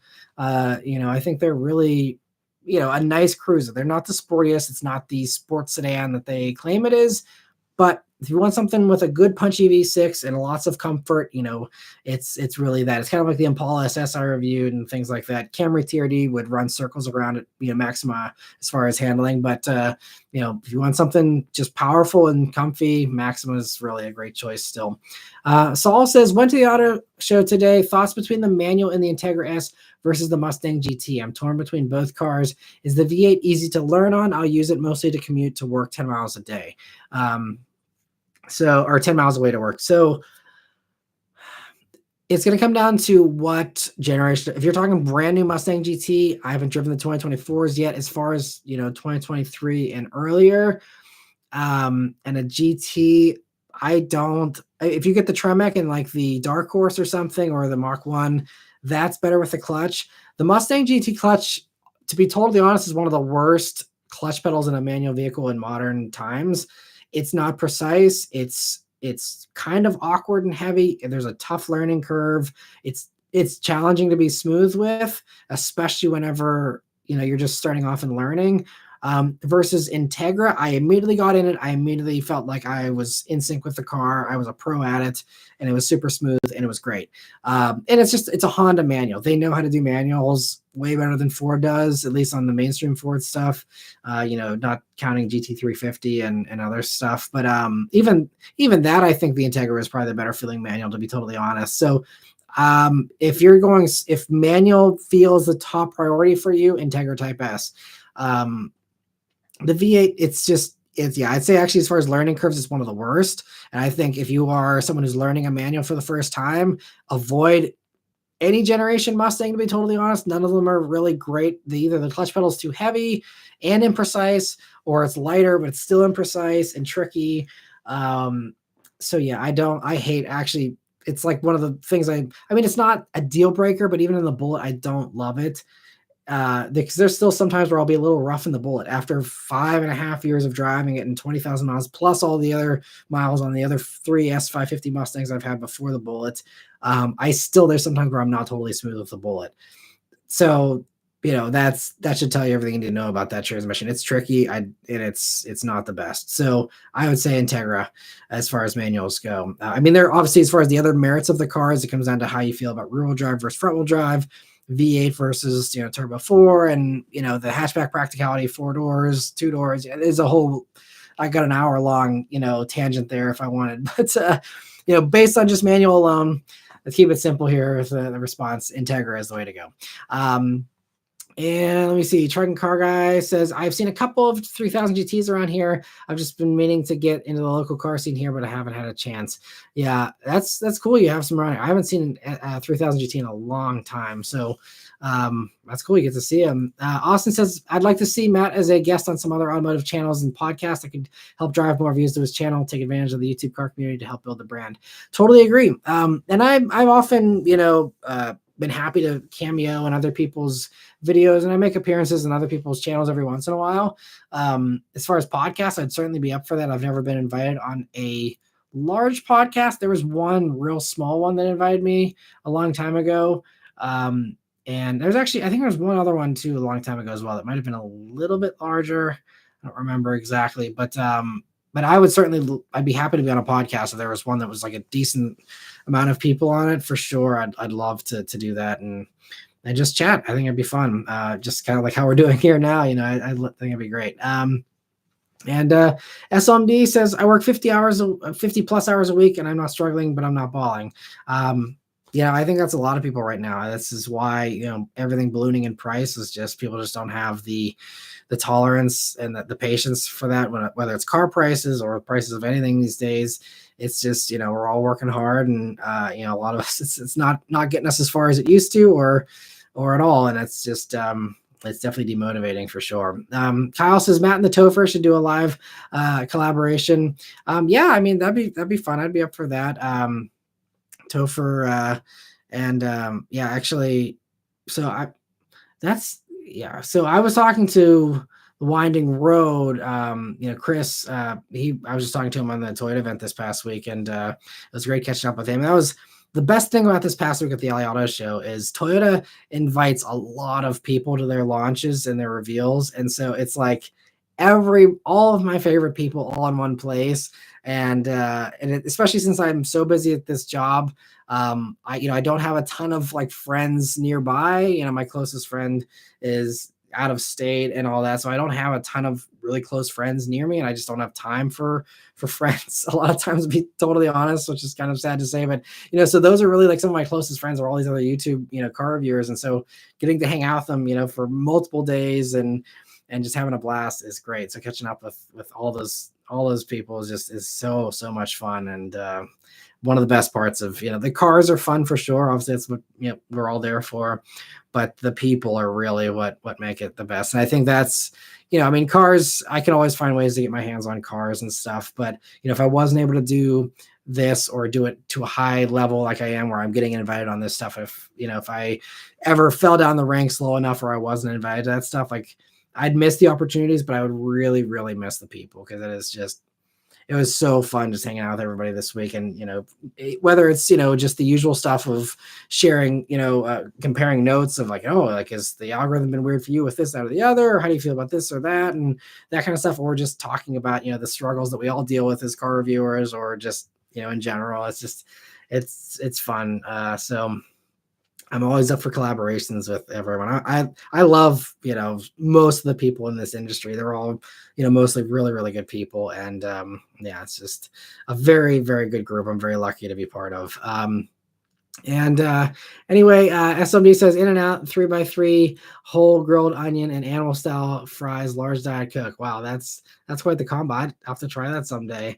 MD Can says nearest In-N-Out to me is Colorado, 1,600 miles away. Yeah, that's tougher to justify. Yeah, I don't even know how far away the closest one for me is, but being on the East Coast, I'm pretty sure the closest one might be maybe Texas. Is there one in Texas? I could be wrong. I don't know. But anyway, NBA Cannon also says, I much prefer a hanging throttle pedal. It makes vacuuming much easier because nothing gets stuck back there. Good point. Ace of Spades says, any special plans for Thanksgiving this year? No, just hanging with the family. Thankfully, most of our family is pretty much local. So yeah, just hanging out and having a fun day with everyone. And the way our situation is with our family dynamic and stuff, it's just easier for us to just host. So everyone just comes to us, so we don't have to do any kind of gallivanting around all over the place. It's just hanging out, having a fun day with family, and having an open door for everyone to swing by whenever they can. So it's gonna be good. Hopefully, everyone else also has a great Thanksgiving here. It'll be hopefully a great time for everyone. Austin, and thanks for the question as well, Ace. Austin says, "Hey man, I know everyone says the six-cylinder Super is the default choice, but I feel the maintenance, insurance, and fuel cost difference between the 3.0 and the 2.0 isn't often considered." Um, yeah, I don't know how different insurance is. I'm assuming there is probably a difference there. I've never seen like side by side quotes or anything to really see, is it a big difference for that? Um, some companies I think it may be, but other companies I feel like they sometimes don't even make a distinction from my experience, at least that I've seen. And as far as maintenance, I think they're kind of roughly similar. I think, they all get, whatever Toyota throws in for maintenance for those, the first couple of years. And then beyond that, I mean, they're still both BMW motors, so as far as, I don't know if there's any huge differences there. Now, the fuel cost obviously is going to be there for sure. And I think that's probably the biggest driver between those two, in addition to the fact that I think the 2.0 also handles great, has the lower starting price and all that. But yeah, I'm right there with you. I think the 2.0 is great. It's a really slept on car. I kind of wonder if it's going to someday kind of have a real strong niche following, because it is a really unique, combo. And I think it's just sad that it hasn't done better, honestly. But I love the 2.0 Supras. Indicano says Hondas have the best manuals for beginners, no contest. Volvos are good too, but their pedals are stiff. Have I ever driven a manual Volvo? I don't think I have. It's been a long time since they've done one. But yeah, Honda's. I agree. Honda's definitely the best manual, hands down, for beginners. The only thing that's tricky with some of them, I will say, I have to add, is the rev hang is bad in certain generations. If you're I mean, the Sport Touring is not great for the Civic, but the newest SI, I don't have any problems with the rev hang. So other people say it's still there a little bit, but to me, it never ruffled my feathers. The previous gen SI, though, rev hang was horrible, and that was another car where I was struggling to be smooth with. So unfortunately, the mechanical parts were good, but you have to do a tune in instantly on the previous gen SI to get rid of the rev hang if you actually want to have a drivable car that doesn't annoy you. At least in my opinion, I'm sure there's people that drive them stock and they learn to adapt or whatever. But when I had one for a week, I never got used to it. It was always like me just like getting pissed off with the car for like being frustrating and not being easy to drive with the manual there. But I mean, if you go for a Type R or, some, again, the newer Honda stuff, or again, like the Acura and stuff now is better. It's just, yeah, such a good manual for sure. And the old Hondas are, yeah, perfect. I mean, amazing. That's kind of one of my go-to recommendations for someone looking for a cheap starter car is get the last gen SI that had the naturally aspirated motor. Pure magic, high red line, comfortable, safe, for the time, easy to drive manual, light clutch, easy shifter, very little to get in trouble with there with front wheel drive and 200 horsepower. It's really my go-to, like, unbeatable recommendation as far as a great enthusiast starter car for someone, like, especially someone new to manuals. And Super Steve says, "Hey Matt, what do you think about Saab 9.3 like a 2009? Reliability on both i4 and V6 turbos and transmission, and are parts easy to find?" So I am not an expert on those, so I'm not gonna be able to give you an amazing opinion on that. But as far as my, impressions over the years of just what I've gathered, reliability is not the best. Now, it might not be as bad as some people make it out to be, but it's not amazing. I know again, anecdotal evidence, my uncle had a 9.3. It wasn't the GM generation. It was the last generation before GM really took over. But that, I know he had electrical issues with that. They're really, the problem with them is electrical issues primarily. But they also do have engine issues for sure. Actually, when I used to work at a used car dealer, one of the cars I brought back from the auction was a Saab that I was like having to like baby it to get it to not overheat. And like, there's a few times where it was like, actually, I couldn't stop or whatever, and it was just smoking. And it's like, again, that's a rough end of life, car that who knows what the maintenance was on that and all that in the situation. But, some very anecdotal stuff, but Saabs are not super solid. Some of the really old ones, we're talking, the 70s, 80s, maybe even into the 90s for some of them might have been better. But as you got later into the years, they don't seem to be super reliable. Again, your reliability tolerance is everyone's different on that. So, what might be too risky for one person might be fine for someone else. If you have a high tolerance for, breakdowns or glitches or quirks, or you don't mind tinkering on your car more often, it comes down to, what you have the patience for. But, so it's all going to be depending on that. But if you are looking for a reliable car, 9.3 would be pretty far down my list of recommendations. Unfortunately, I think it's a cool car. It's a fun, out of the ordinary choice. So I always, want to root for something like that. And if it has amazing maintenance records and the Carfax looks clean as a whistle as far as, service records and not having any big fixes or anything, it might be okay. I'm sure there's some Saabs out there that are, high mileage and rocking, but I feel like that's probably not the norm. Maybe if anyone else has any better impressions on Saabs, feel free to chime in. That would be great. But that's my impression. Hopefully that helps. If you have any follow-up questions, Steve, definitely feel free to ask, and I can try and give you any more info that I have there. Hunter says, Matt, do you get the ads for all these car giveaway raffle companies? I swear I get an ad for one every 10 seconds. I get like mailers every once in a while, but I don't get a ton of ads for that, to be totally honest. Maybe they just know I'm not really that into it. But the only ones that I was ever like getting ads for was Omaze, and they've since dropped off the map. But that's really the only one. But I know that's a very popular thing these days. Everyone's raffling off cars, and I know that some people have used that as like a YouTube growth strategy, which is also another very risky, very, very risky growth strategy. But it works for some people. If you have a big enough base that's open to that, and you pick the right car, I guess it can work for some people, and for some people it's profitable, but it's a risky thing for sure. Fook says Matt should be on Cars and Biz. The cameras, the chemistry would be out of this world. That's a good one, Fook. Thanks for chiming in. Nude says, nice big happy reunion. That's awesome. The Toyota provides that opportunity. Absolutely. It is really great. And Toyota, I mean, Tu's going to chime in at any moment here and say how I'm a Toyota shill, but Toyota's really good about really including a lot of people. They have that luxury because they're a massive company and they can blow massive amounts of money on bringing everybody, regardless of whether you're the hottest person on YouTube or not. But it's really, really nice. I think someone mentioned at this reveal for the Camry and the Crown, I think they said there was 110 journalists. I don't know if that number is accurate. That's just what I heard. But I mean, they invite a lot of people. So it's just like everyone is there and it's just great. It's a ton of fun. But Raphael says time for him to hit the bed. Have a good holiday. Thanks so much, Raphael. Thanks for joining in. We'll have another half hour or so here to go for the rest of us that want to hang out and stick around. But thanks so much for joining in, and you have a great week, Raphael. Austin says it'd be epic for sure. Oh man, it would be definitely starting some beef there, which is something that's rare in the car world, and I'd like to keep it that way for sure. At least as far as automotive reviewers goes. But Trenton Car Guy says maybe Matt could collab with Donut the next time he heads out to California.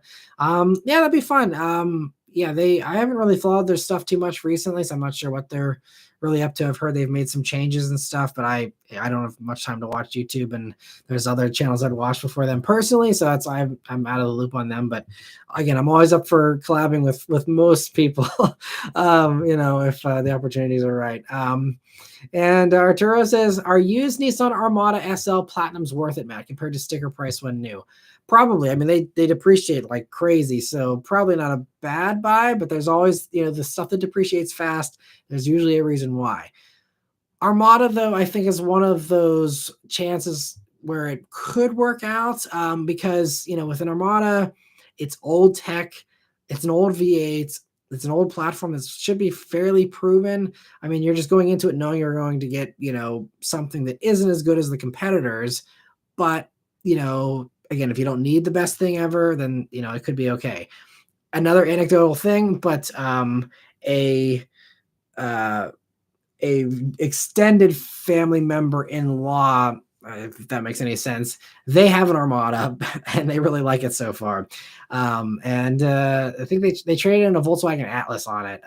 And so I mean, kind of a switch there, but they live in a place where having a big tank like that is fun for them, and they enjoy it. So one random person seems to like an Armada. I wasn't overly impressed with it when I reviewed it, but if you get it for way less, than sticker, and it's a huge bargain and it fits what you're looking for, there can be a case made for sure. And again, just as long as you're okay with all the downsides of that old V8 and that old boat of a vehicle, as far as horrible fuel economy, not great handling, all that kind of stuff. But it's an Armada, you shouldn't really worry about that too much, hopefully.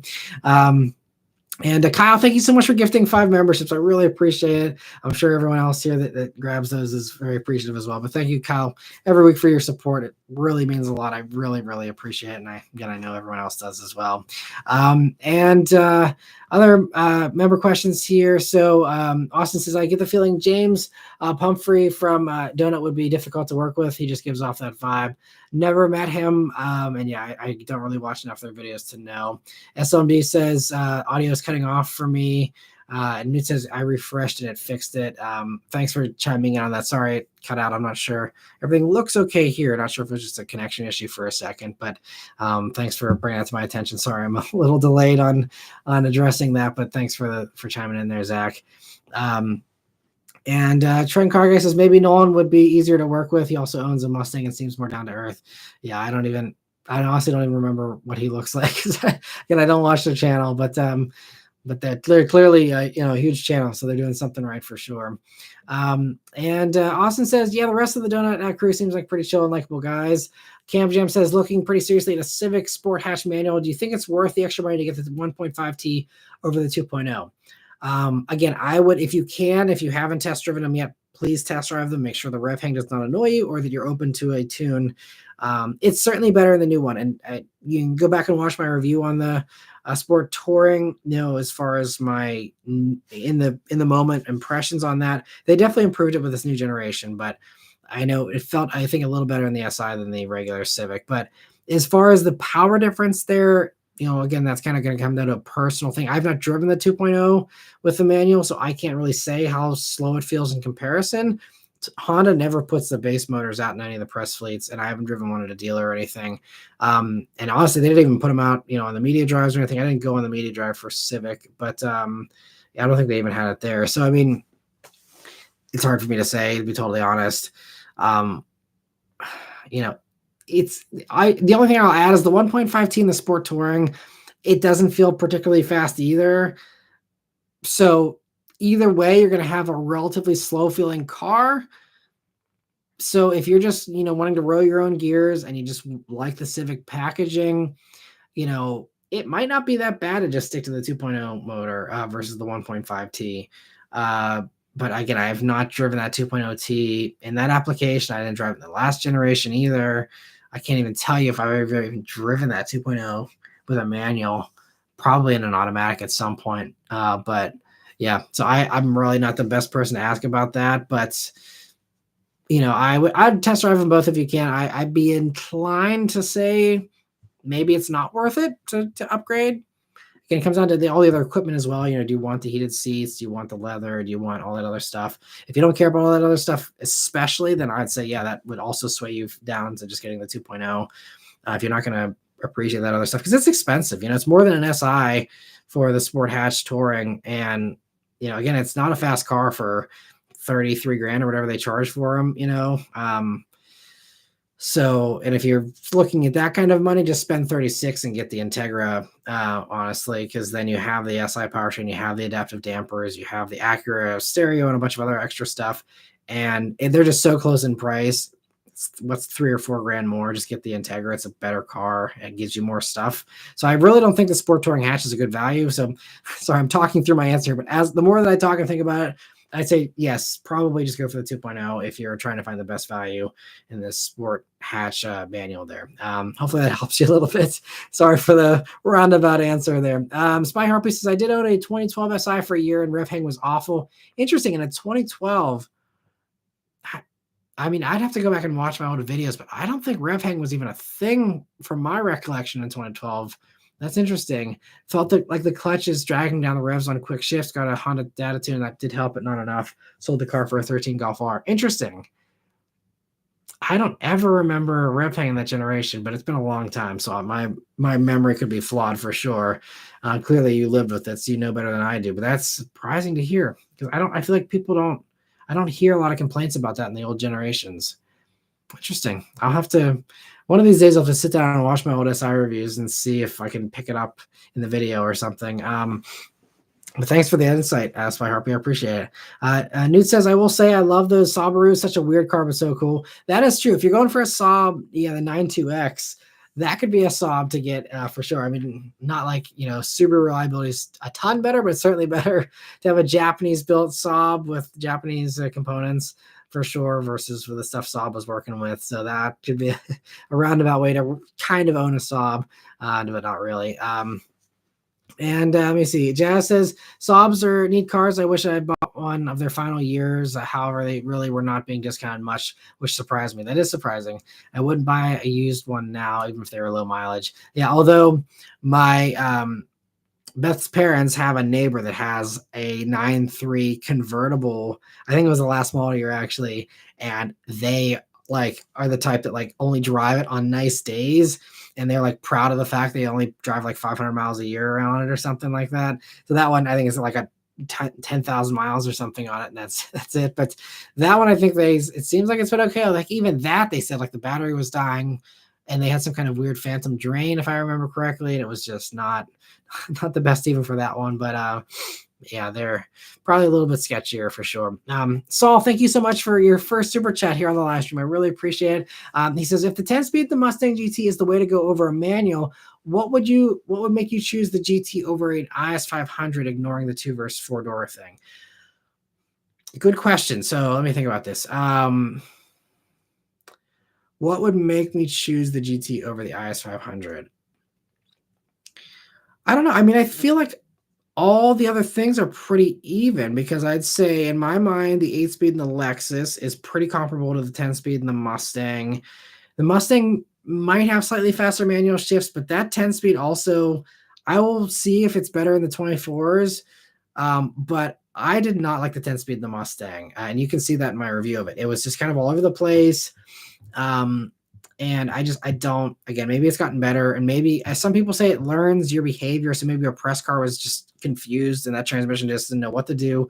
So I'm open to the idea that maybe it is a decent transmission despite my crappier experience. Not like it was terrible, but a subpar experience, I guess I should say. So, but the 8-speed is slower in the IS 500, probably just slightly.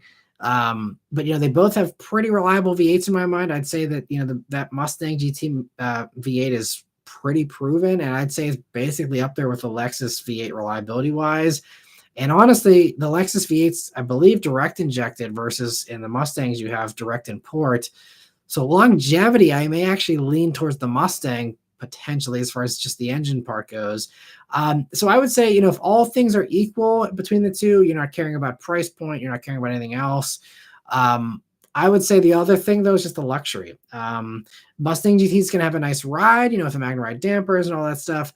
But, I still think the Lexus, even though it's a dated interior, I think the IS 500 still has a nicer interior. And especially, again, I know the new Mustang interior is subjective, but, from what I've seen, the new Mustang interior is a little glitchier, a little cheaper feeling, not as high quality as the Lexus. If I'm interacting with an interior every day, I would rather interact with the interior in the IS 500 over a 2024 Mustang interior. Now, if you're talking pre-2024 Mustangs, obviously I love the Bullet. I love that interior. I think that compares actually pretty comparably with the IS 500, to be totally honest, with the amount of metal switchgear they both have and other things like that. It's really kind of a toss-up between the two. I would say Mustang's going to still offer a little bit of a higher performing character. It's going to feel faster, even though paper on specs it's pretty similar. Mustang's going to feel faster. It's going to be more performance focused. The IS 500 still is a softer suspension setup. It's not going to be as dynamic on a back road. It's not. It's not an F. It's not an F. It's an F Sport. 500. That's why they did it that way deliberately. It doesn't have the brakes of a GT performance package. I mean, I guess if you're talking non-performance package GT, then maybe it's kind of on more equal footing. But even that, I think even a regular, again, we'll see with the 24s, but as far as S550 Mustangs are concerned, even a regular GT, I feel like it's probably a little bit sportier with its setup, handling wise, versus the IS500. IS500 is great though, as well. It's kind of, in my mind, it's really kind of a toss up. It's going to come down to subjective stuff, and that may be it. We got more audio issues. People are saying maybe only froze for a second. Now it's back. Okay. So, yeah, Newt thinks that YouTube might be being a little goofy. That's totally possible. We'll stick it out here for the next 15 minutes or so, and hopefully it'll make it to the end here. But thanks. I guess it's just a refresh thing kind of seems to help. Austin says Beth must be using too much Wi-Fi bandwidth tonight. I doubt it. I don't think so. We have pretty good Wi-Fi here. I mean, I pay for the top stuff for this very reason, so hopefully it'll be okay.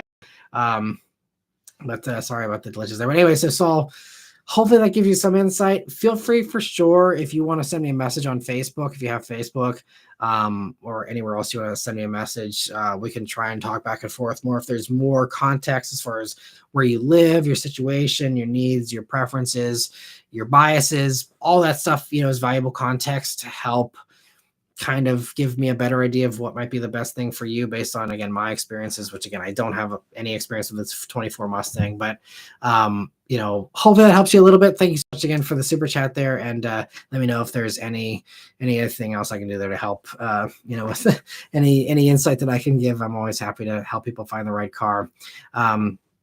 And sorry, Saul, if the audio is cutting out for you. Hopefully you're able to pick all that up. But again, feel free to definitely send me a message. I'm more than happy to go through that with you some more too there. And let me see. Other member questions. Austin says, Aziz, Matt has, let me see, Aziz question says, Matt, why don't you clip interesting questions from these weekly updates and separately upload them as bite-sized videos and shorts? It would be an easy way to increase uploads and get some engagement. That's a great idea. I know that's a popular thing a lot of people have done. And Austin says that Matt has said that there is no money in shorts and it doesn't help the algorithm much either. Yes, and that is certainly the case. So I won't rehash that for those of you who've heard my answers on that before. But basically, Aziz, the Cliff Notes version of that answer is that shorts can definitely help. And they definitely are nice window dressing in the way that they make your channel look like it's got a big boost in views. It's got a big boost in subscribers. And it certainly can potentially help for sure. It's money-wise, yeah, there's nothing there as far as that goes with shorts. They pay terribly. But as far as, could potentially boost the channel a little bit. The thing is, at least from what I've seen, is that most shorts subscribers are subscribing in the shorts feed because they want to see shorts, your shorts. Not that that's kind of funny to say my shorts, but they want to see your short videos. They don't want to see your long form stuff. And so it's actually kind of confusing for the algorithm from what I've seen and heard, because then the algorithm is like, okay, this person's subscribing, but this person's not watching, because the algorithm now is connected. It will push my long reviews to those short subscribers and give them the opportunity to be like, hey, look, this person also does 20-minute car reviews. Do you want to see these too? And give them that choice and that option. But then whenever those people don't pick that option and then they say, no, I only want the shorts things, the algorithm, unfortunately, from what my understanding of it is, it takes that to mean like, oh, well, you just don't like this guy's long reviews. And then that actually hurts the recommendation of that long video to not only other shorts people, but also other long form viewers, supposedly. That's something they could potentially fix down the road. But as far as my understanding of the algorithm right now, the way it works with shorts, that's what I've heard. I could be wrong. That might not be accurate, but that's been my impression of what I've seen and heard. And also just from I did experiment with shorts. I did just my little acceleration reactions. I was like, that'd be a perfect short. It's high impact. It's high emotion. It gets your attention. It's comment inducing. It's the highlight of the videos for most people. So I'm like, let's do my craziest reactions, throw those in a short. And I thought that was a pretty decent plan for success for shorts. Didn't do much. I had one or two do well, and they did well on Instagram Reels for a few of them, and that was it.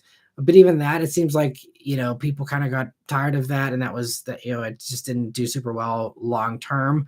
But I thought that was for sure like the way that I would do it, and it would be great. The bite-sized things from live streams, I know it's a popular thing that other channels do. The problem with that part in particular, even if there wasn't all the other stuff with the shorts, holding me up, it also is the fact that that's a lot of work. I've talked for 2 hours and having to scrub through and find the most interesting parts and then cut those out and re-upload those. I mean, it's not an insane amount of extra work, but with me being so maxed out as it is, it's just something that there's just I don't have any bandwidth to add anything new at this point in time. If anything, I need to like cut back. I need to do less, not more, because I'm doing way too many late nights of work and way too many, being behind on uploads, being behind on just everything, and just run around like a chicken with my head cut off half the time. It's just yeah. So that I can't add anything more, but it's a great idea, and it may actually work with growing stuff. But I just be worried that sure, I hit 1 million subscribers, but I still only get 10,000 views on a weekly update. So it's I don't know if it would pay off even from just a view standpoint, even if the money thing didn't work out. I just feel like the views might not get boosted enough. But it's a great question. It's a great idea because again, others do that, and it clearly works for them. Otherwise, they wouldn't bother with it. So I think there's some validity there for sure. And it'd be something I wouldn't mind trying out if I had the extra time. And it's not something I'm ruling out. That is a great idea. And, that's something that even YouTube suggests. I like take the most, YouTube will tell you in like emails, and they have like these partner managers that they sometimes try and pair us up with, like basically just read PowerPoint presentations to us. It's basically a waste of time. But then even those things are like, oh yeah, like take clips from your popular, segments in your live streams and upload those. So it's something I've heard before, and I know others do it. So maybe I'll do it someday. And I appreciate the suggestion, Aziz. And we'll see what happens. Maybe if I can find a better work-life balance sometime next year, and I can carve out some time for that, I'll give it a whirl. And let me see here. So let me see. SMD says, hey, Matt, what's Thanksgiving looking like for the Maran family this year? So I think I already answered that. If you missed that, ask it again. I'll be happy to help answer that again, but just hanging with the family. And Evolving says, I'm working on a track setup for my GR Corolla Circuit Edition over the winter. It'll be a mix of power and suspension improvements. Would you be interested in making a video sometime in the spring? I appreciate the offer. Track focused stuff does terrible on my channel. And again, I feel like GR Corolla, the hype is kind of going away. I think that people interested in GR Corolla track impressions, Savage Geese has been doing some great coverage on that. It'd be fun. I personally like to do it just for the fun of it. But I feel like I don't know if that'd be a solid view video, just again for mass consumption. Again, I know the 69 people currently hanging out in here right now might love it, but beyond that, I don't know if that would be a great use of either of our times, to be totally honest. I appreciate the offer. Definitely send me an email though in the spring. It doesn't hurt. And I can kind of judge it at that point in time and see how things are looking. I'm open to it, but we'll just have to see. But I appreciate the offer, and congrats on that project. Sounds like fun for sure. And let me see here. Other questions. Let me see. I missed my spot here. Saul says, any chance you could repeat it, Matt? So I don't know how much you missed, Saul. I don't know if it's for YouTube, but you might be able to go back whenever this is done, Saul. This ends up being like a regular upload. You can go back and look at my past live streams and click on this one and get to that point, and maybe it'll be unbroken up there. Because I had a very long answer, so hopefully it got recorded. But Saul, feel free definitely to send me a message if you can, or an email. I have all my contact info in the description of this video and every video. If there's any of those, please, that work for you, send me a message. Be more than happy to go back and forth with you to try and make sure that we leave no stone unturned and make sure that, we get your question answered, the best way I possibly can. But hopefully you're able to pick up a decent bit there again, either this way or fast forwarding to that clip here after the fact. But let me see. Cam Jam says she's playing too much Forza. Yeah, I wish we had time to play video games around here, but my Xbox hasn't been turned on in probably at least a year. And somebody says she's doing too much Black Friday shopping. Not that either. She's pretty good about being ahead of the game on all that stuff. So she's already been doing a lot of shopping. I'll sit on that. And let me see. So Goth Rocker says, just joining in, went on a relaxing 150-mile trip today in the Continental. Car is the best comfy large luxury cruiser. Very deceptive how fast that car is. Lincoln nailed that car. I miss large sedans. Me too. And I love the Continental. I'm so glad you're enjoying yours. And thanks for joining in, Goth Rocker. Let me see. Wheatman says we lost you there. Hopefully it came back. It seems like I wish YouTube would tell me whenever it's dropping out, because it's not telling me, but WKB says this audio is as ugly as the new Forester. Well, I guess it's just not doing well tonight. So apologies to everyone. Hopefully it'll be better next week. I'll go for another 6 minutes here, answer a few more questions, and hopefully it'll get back to working again. So Aziz says the audio is coming in like someone threw a spark plug in a blender. Yikes. And the new media says, looking at the stats for nerds, it looks like YouTube keeps falling behind and it's skipping forward, trying to keep the latency as low as possible. When you refresh, it catches back up. Interesting. I don't know. Yeah. So I maybe Zach, you can enlighten me if that is something on my end or if that's YouTube just having their own issues there. Austin says, I'm still mad Ford decided to stop making cars aside from the Mustang. Me too. And he also, Gothwork also says, might be considering a new WRX. Only issue is the price. It's hard to swallow on that GT trim, but I like it. Might replace my Suzuki Kizashi with it. I hate how the car comes with summer tires. Yeah, the WRX, I don't know why they put those summer tires on. It's the most backwards choice. It's on brand for Subaru these days, but it makes no sense. GT trim is really hard to justify. I really think the strength of the WRX is the low trims. I can't imagine the adaptive dampers being worth 42 grand versus 30 for a regular WRX.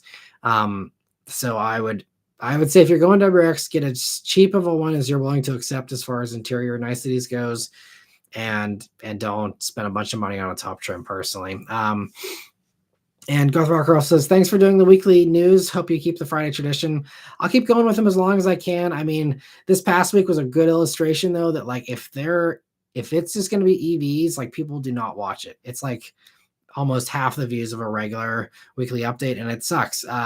It's just, unless I get a bunch more EV fans on this channel, I think that will eventually be the death of the weekly updates, is as things get more and more into EVs and less of you are interested in those updates, I'll just have to quit doing them. If they consistently get to that low of a view count like they got to this week, I mean, I can't justify the time that it takes. 2 days of work basically to do that for, 6,000 views that's not a good use of my time. So we will see. Hopefully, I can find some gas-powered stuff to stick in the title of the video for headline's sake to, get the clicks. But if it's going to continue being like this with no one watching whenever it's an EV week, I'm not going to be able to keep doing them forever for sure.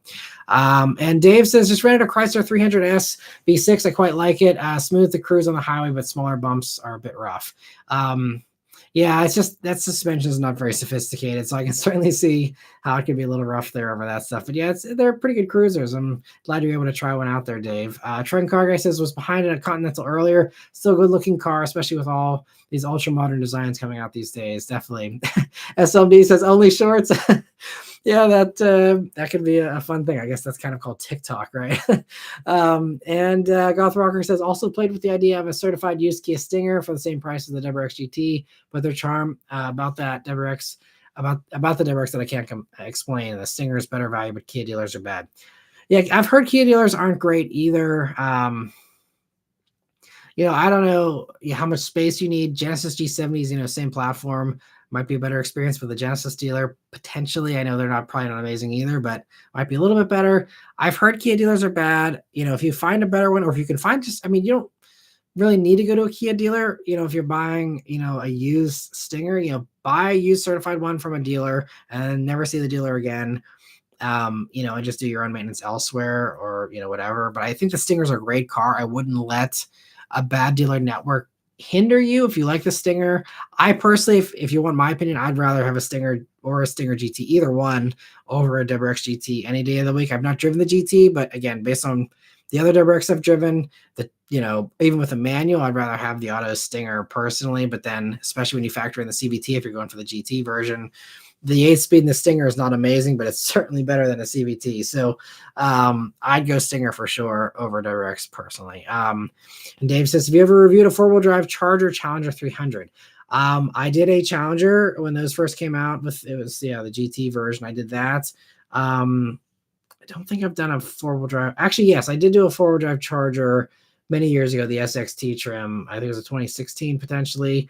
The 300, I think the 300 I reviewed was a four-wheel drive version. I don't remember though. But definitely a Challenger and Charger. And Fuchs says maybe add an extra camera pointing down at the pedals and drive barefoot might help. Yeah, for sure. That could definitely help. Hey, these days I'm open to other creative things. I do actually love driving barefoot. Being totally honest, it's really a great way to drive in the summertime. And I see the discussion about the Continental there. Goth Marker says, Matt, not really loving the new Forester might grow on me. Yeah, I think that's most of us. I don't think any of us like the Forester. That was like one of the first things I mentioned in the live stream here earlier. If you want to go back and watch later, Goth Rocker, all my thoughts on the new Forester styling. Not a fan. Everyone's saying the audio is just still bad. So I apologize, everyone. News says YouTube failing us tonight, sadly. At least it waited till almost the end. Yeah, that's true. Glad at least for that. Wheatman says he refreshed though and all is good. So I guess that's the way to go. And Doug says, what is the car from your childhood you want in your garage besides the original Bullet? It's a good question. I think, it's not technically from my childhood, but, growing up, my first car was the GC8, version of the Impreza, the Outback Sport, to be particular. It'd be fun someday if I had a bunch of money and I had all the other cars that I wanted more that weren't from my childhood. But someday I'd love to have like a WRX or an STI swapped, 2.5 RS to the GC8, two-door version in World Rally Blue. I think that would be a fun, like, kind of childhood car, kind of like the ultimate of like what I wish I would have had, growing up, my dad having or something. Obviously that wasn't available in the States anyway, but I think that could be a fun one. But I am strangely like getting nostalgic about even the crappier stuff from like my childhood. Like my parents had a Ford Tempo, not a good car, not a car I'd actually even want to own, but it'd be kind of fun to just like ride in one or drive one, just for fun someday. Do a review on one would be hilarious with its 88 horsepower that it had back then. But really, I think it's that. I think it'd be great to have one of those 2.5 RSs with a WRX motor someday. And Lorenzo says, does it ever bug you how some new vehicles will come out with LED front turn signals and incandescence in the rear? I don't get it.